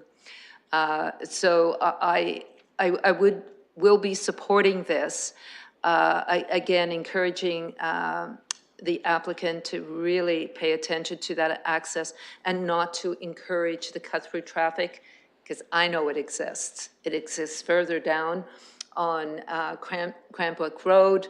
That's why there's lots of speed bumps happening in Westmount, because people do use this neighborhood as a cut-through traffic area, and anything that we can do to encourage the access going back onto Commissioners Road, right, not too far from Wonderland, would be something that I would encourage. I appreciate the step backs that the applicant has done here with this intensity.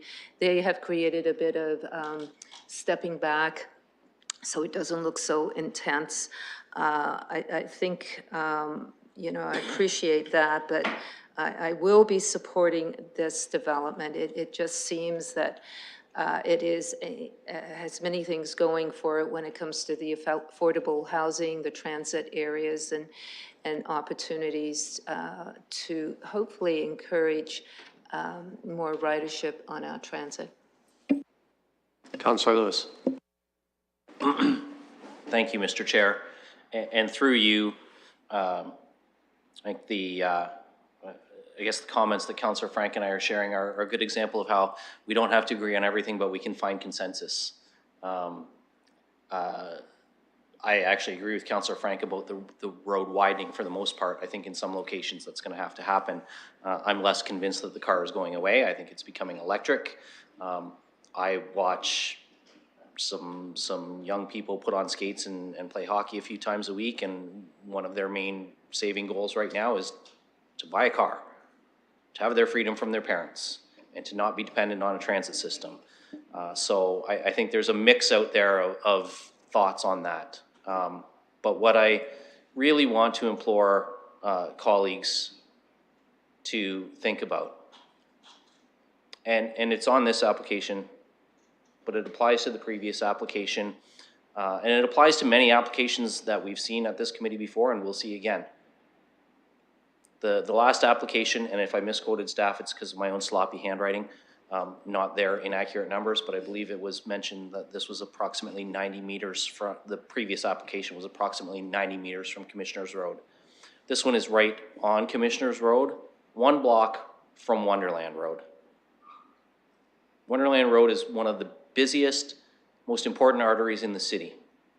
So if we're not willing to do intensification 1 block from Wonderland Road on another arterial road like Commissioners, if we're not prepared to do intensification on Upper Queens, which is another collector road, just a few meters away from Commissioners, then we really have to ask ourselves, where are we going to do intensification? And to me, the answer is that it's got to be shared. It's got to be shared around the city.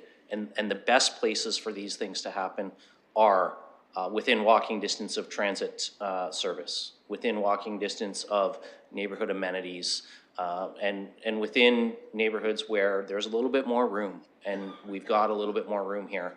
I appreciate the concern, and we heard from our staff that the number in the report was an error, and those things happen from time to time when reports come forward, and that the calculation on the density was correct. So I'm satisfied with that. I said last time that my concern was about the entrance and access that way, not the density, and I'm sticking by that tonight. But I really encourage colleagues both on this committee and on council as a whole to take an honest minute or two to reflect on, if not here, then where. Because to me, you know, a block from Wonderland Road on another arterial, that's exactly where we should be looking. So I am going to be supporting this, and I hope the colleagues will as well. Thank you, Councillor Van Meerbergen. I've got to reiterate, nobody in this neighborhood is against intensification. In fact, intensification is happening all through this neighborhood. There are stacked townhouse developments that have been approved just steps away from where this lot is. And by and large, the neighborhood is fine with that. So this isn't about, you know, are we against intensification? It's not about NIMBYism. It's about the size, scope, and degree of the intensification we're talking about. We're looking at 9.5 times more homes than we saw in the previous application where it was only 10. Again, 95 homes on a 1 acre lot. It's not on Wonderland Road. It's right where Rosecliff meets Old Westmount. This area is just not set up to have a 6-story, 95-unit building stuck right in the middle of it. It's just that simple. The people have made it very clear. They've signed petitions. I went door to door to each one of these homes. I didn't find one neighbor in support of this particular proposal. Again, it's not about intensification, it's the degree of it. Like, why stop at 95? Why not make it 190? Like, you've gotta employ a little bit of logic, a little bit of reasoning, before we just go off and put up something of this magnitude. Any other comments before I call the vote? So we have a motion on the floor. It's been seconded. I'll call the vote.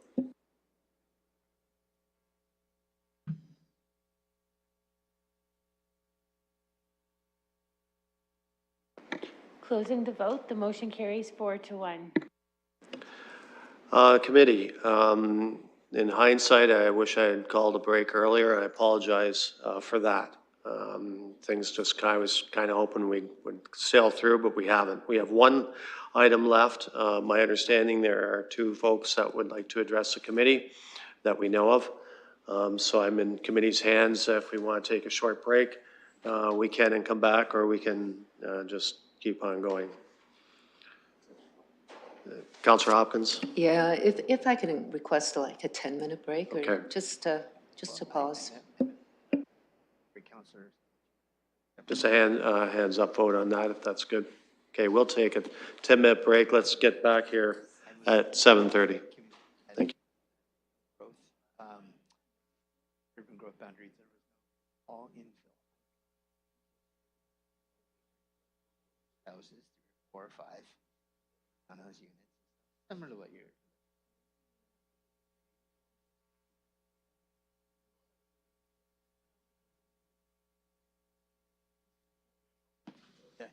Yeah, they, on both items today, somebody, if you guys, or you go to the board. Well, they're gonna have a break and come back, maybe persuade them. The last time. Looks like it. That's what it's.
Councillor Hillier, are you present?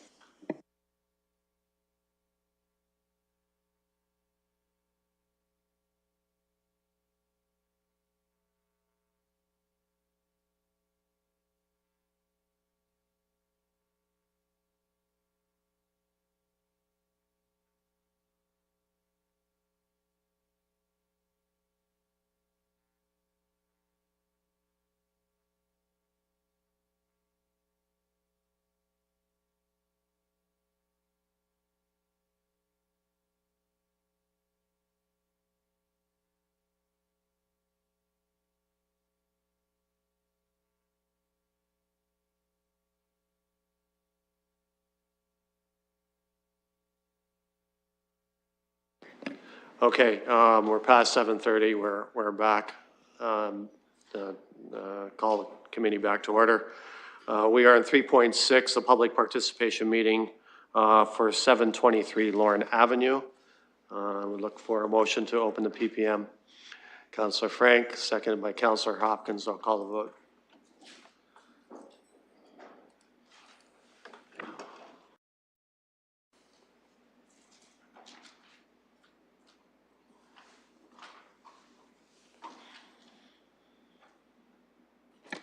Closing the vote, the motion carries 5-0. Any technical questions for staff from the committee members? Seeing none, then I'll go to the applicant. If the applicant is here, please state your name and you have 5 minutes. And can we get the mic? Please go ahead. my name is George DeVlute, and I am the GM of construction for Habitat for Humanity. Kyle Kane from Strict Baldwin and Limoniz is also on the call, and I'll ask him to just address anything technical that I may have missed. Habitat for Humanity purchased the land from the City of London, and we're following the Old East Villages community concept plan and design for this property. Each home, each single family home, there'll be 12 of them, will have a heritage designation. So we'll go through the heritage committee to make sure the facades meet the standard in the neighborhood. The houses will be all affordable housing through Habitat's affordable home ownership model. And each home, as designated in the Old East Village Communities Plan, will have the opportunity to have an additional rental unit within the building. And yeah, so that's those are the comments that I needed to make on behalf of Habitat for Humanity. And I'll just turn it over to Kyle Kane, who I believe is virtually on the call, if he can address anything technical that I may have missed. Please go ahead. Hello, can you guys hear me? Yes, we can. Perfect. So thank you for that, George. You did a great job. As he said, we've kind of gone through, we've tried to make these lots more spacious than probably what you see nowadays. We have tried to keep the community in mind, allowing for easements and such into the rear yards of some of the properties that we back onto, mainly behind lots 11 and possibly 10. But if we don't have any technical questions at the moment, I can speak to those afterwards. Jonah Hill from our office is also with us virtually, and he's our transportation engineer. Thank you. Any questions from committee members? Councillor Frank. Thank you, and through the chair, I was just wondering about the road. So I was reading a bunch of the comments, and I couldn't really tell if it was going to be two directions, one direction, if there was going to be a dead end somewhere. So I was just hoping maybe to walk us through a bit of the direction for the road. I'll start with staff on that one, and if staff is more comfortable going to the applicant, let me know. Good evening, Chair. Through you, this is Allison Curtis on behalf of Planning and Development. So the recommendation of the TIA is for partial one-way operation southbound. That's what they've called it. So in essence, there's two-way traffic on only a portion of the road. Traffic can ingress and egress from Queen's Place at Lorne Avenue, but they can only exit on the Queen's Place. Onto Queen's Avenue. Traffic cannot enter onto Queen's Place from Queen's Avenue. Councillor. If you refer to page 480 of the report, we have an outline visual of each of the different models that were examined, and the partial one-way operation is the third on that page. Thank you. Sorry to cut you off prematurely there. Councillor Frank. And this is, I don't know if it's technical, but I was wondering if a higher density had been looked at, and if it had, why do we choose somewhat of a lower density for this project? Go to staff. So there was extensive community engagement prior to the RFP being issued to look at what would be an ideal form of development from their perspective for those lands. And the preferred development form was single detached residential. And as it is an interior site, single detached was considered as an appropriate form of development for those lands. Councillor, any other technical questions? No, thank you. Councillor Hopkins. Yes, just following up on the road questions to staff about, I understand that the road is a bit narrower, and just want to understand a little bit more about if there are sidewalks, landscaping, lights. That's my first question. Go to staff. Yeah, so the existing portion of Queen's Place is very narrow where it connects with Queen's Avenue. It's currently fit for one car to enter or exit at one point, but the extension of Queen's Place would be for 2 lanes. So it would be wider than the existing narrow portion of Queen's Place right at Queen's Avenue. The extension will include boulevards as is set out in the Heritage Conservation District Plan, and light standards, I believe, will also be included in the boulevard. Councillor. Thank you. And just following up on the relocation of the hydro poles. Any concerns there? Go to staff. That's something we're still investigating. There are some potentials that we're looking at, but we don't have any firm answers at the time in terms of relocating those poles. It appears that a number of services are using them. They are Bell Canada poles, but it appears that there's other telecommunication services, and the poles are also being used as light standards. So that's something we're investigating further. Councillor. Any other questions from committee members, technical? Okay, I'll go to the public now. Remind you that you have 5 minutes, and please state your name. I'll go to the clerk to see who is online. Oh, sorry. I apologize, sir. We have a gentleman here in the gallery. I'll let you go first. Please go ahead. Thank you. My name is Frank Felice, and I'm a resident of the Old East Village. I've also been working with the Lorne Avenue Park Development Committee since before 2016 when our school closed. So we feel that in terms of this development and the park that's in where the school used to be, that this is a kind of a good fit to the loss, a kind of a second prize to the loss of our school. We've been working diligently with the City of London. There's been a lot of community consultations over a number of years now. And so I'm here to support this development. I think it's going to be a good addition to the Old East Village, given that there's going to be a nod to the Heritage Conservation District. The houses should conform in that fashion. Since we first started to look at this particular development, we have had the issue of intensification has come up. And with the addition of the rental units, the option of having the additional rental unit is kind of something that's been added on in spirit of intensification. But yes, I think this is a good development, and I think it's going to be a good addition to the Old East Village. Thank you. Thank you, sir. And I will go to you, ma'am, in the gallery.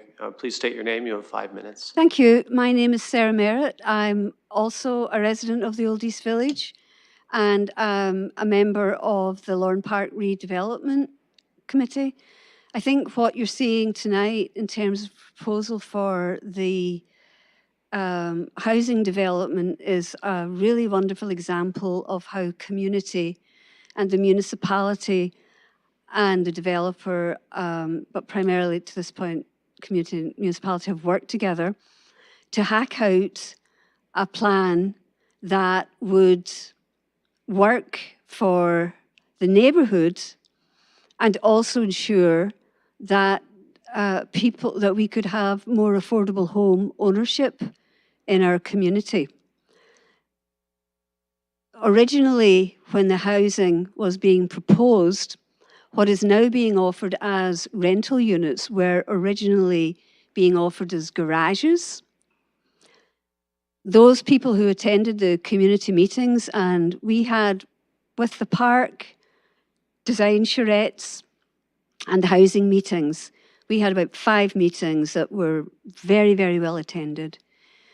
People in the community endorsed the notion of turning what was supposed to be garages into rental units, a great model for ensuring that people who are living in the housing could, excuse me, have additional income that would allow them to pay their mortgages and also provide more rental units for the area. We still have some issues in terms of design detail that we want to work out with the developer. We're absolutely delighted to see that the housing is now facing the street. We hacked out all of the issues around traffic. And so I'm here also to support what is being proposed and to say that we look forward to working more closely as a committee and as a community with the developer when we get into more specific aspects of detailed design. Thank you. Thank you, ma'am. I'll go to the clerk now. I don't believe there's no one else in the gallery, so we'll go to the clerk to see if there's someone in the committee room who'd like to speak to us. Kellen? Yes, can you hear me? Please go ahead. You have 5 minutes. Hi. Yeah, I'll be quick. I just want to say I own property on this street, the small street of Queen's Place. I'm in support of the development. I think it'll help to address the housing availability, the cost of rent rising for renters, the lack of rental units available across the city, and especially in the core of the city. So by adding 12 new properties, I think it'll give people some new options for places to live while making use of a space that's currently not really bringing much value to the neighborhood otherwise. So just wanted to say thank you to the municipality for the development and to the developers at Habitat as well. And I thought I'd briefly mention as well that I'd like to mention that, I've been here for the last few hours through the other meetings, and I saw the general overwhelming opposition from the public to the other proposals in comparison to what we're seeing here in Old East. So I think we'd probably all love to see more of this type of thoughtful intensification over the coming years, and maybe Old East will be kept in mind for this type of thing. Thank you very much for your comments. The clerk has informed me there's no others that are looking to speak. I'll just wait for a second or two to make sure. Okay, seeing that we've come to the end of speakers, I'll look for a motion from the committee to close the PPM. Councillor Lewis, seconded by Councillor Hopkins. I'll call the vote.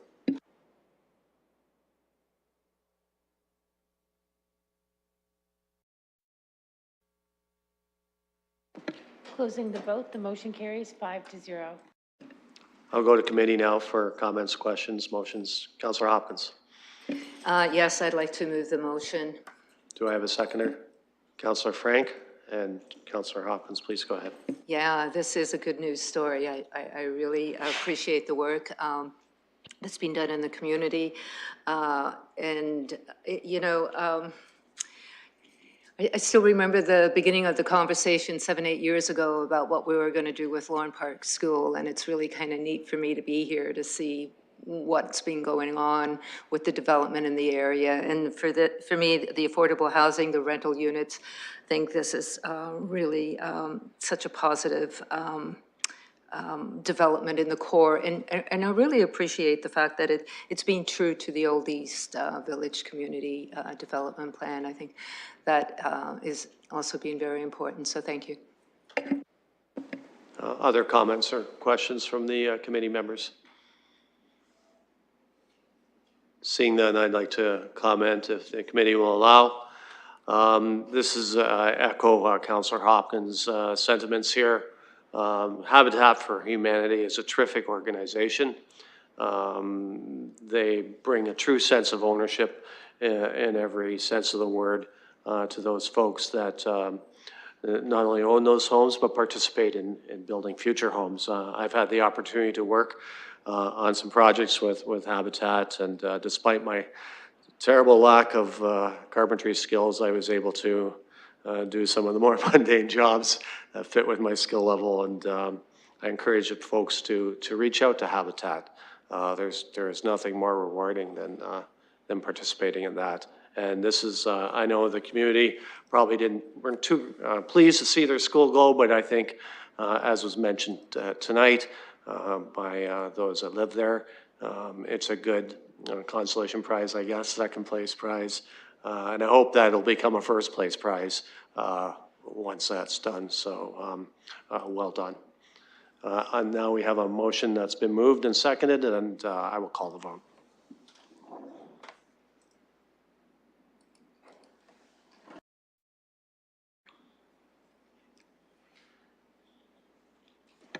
Closing the vote, the motion carries 5-0. Thank you. We have no items for direction and no deferred matters or additional business. So I look for a motion to adjourn. Well, we could stay here for a while and talk about things. Councillor Hopkins. Do I need a seconder? Yes. A seconder, please. Councillor Frank. And I'll have a hand vote on that. All in favor? Overwhelming majority. Thank you. Thank you, everybody.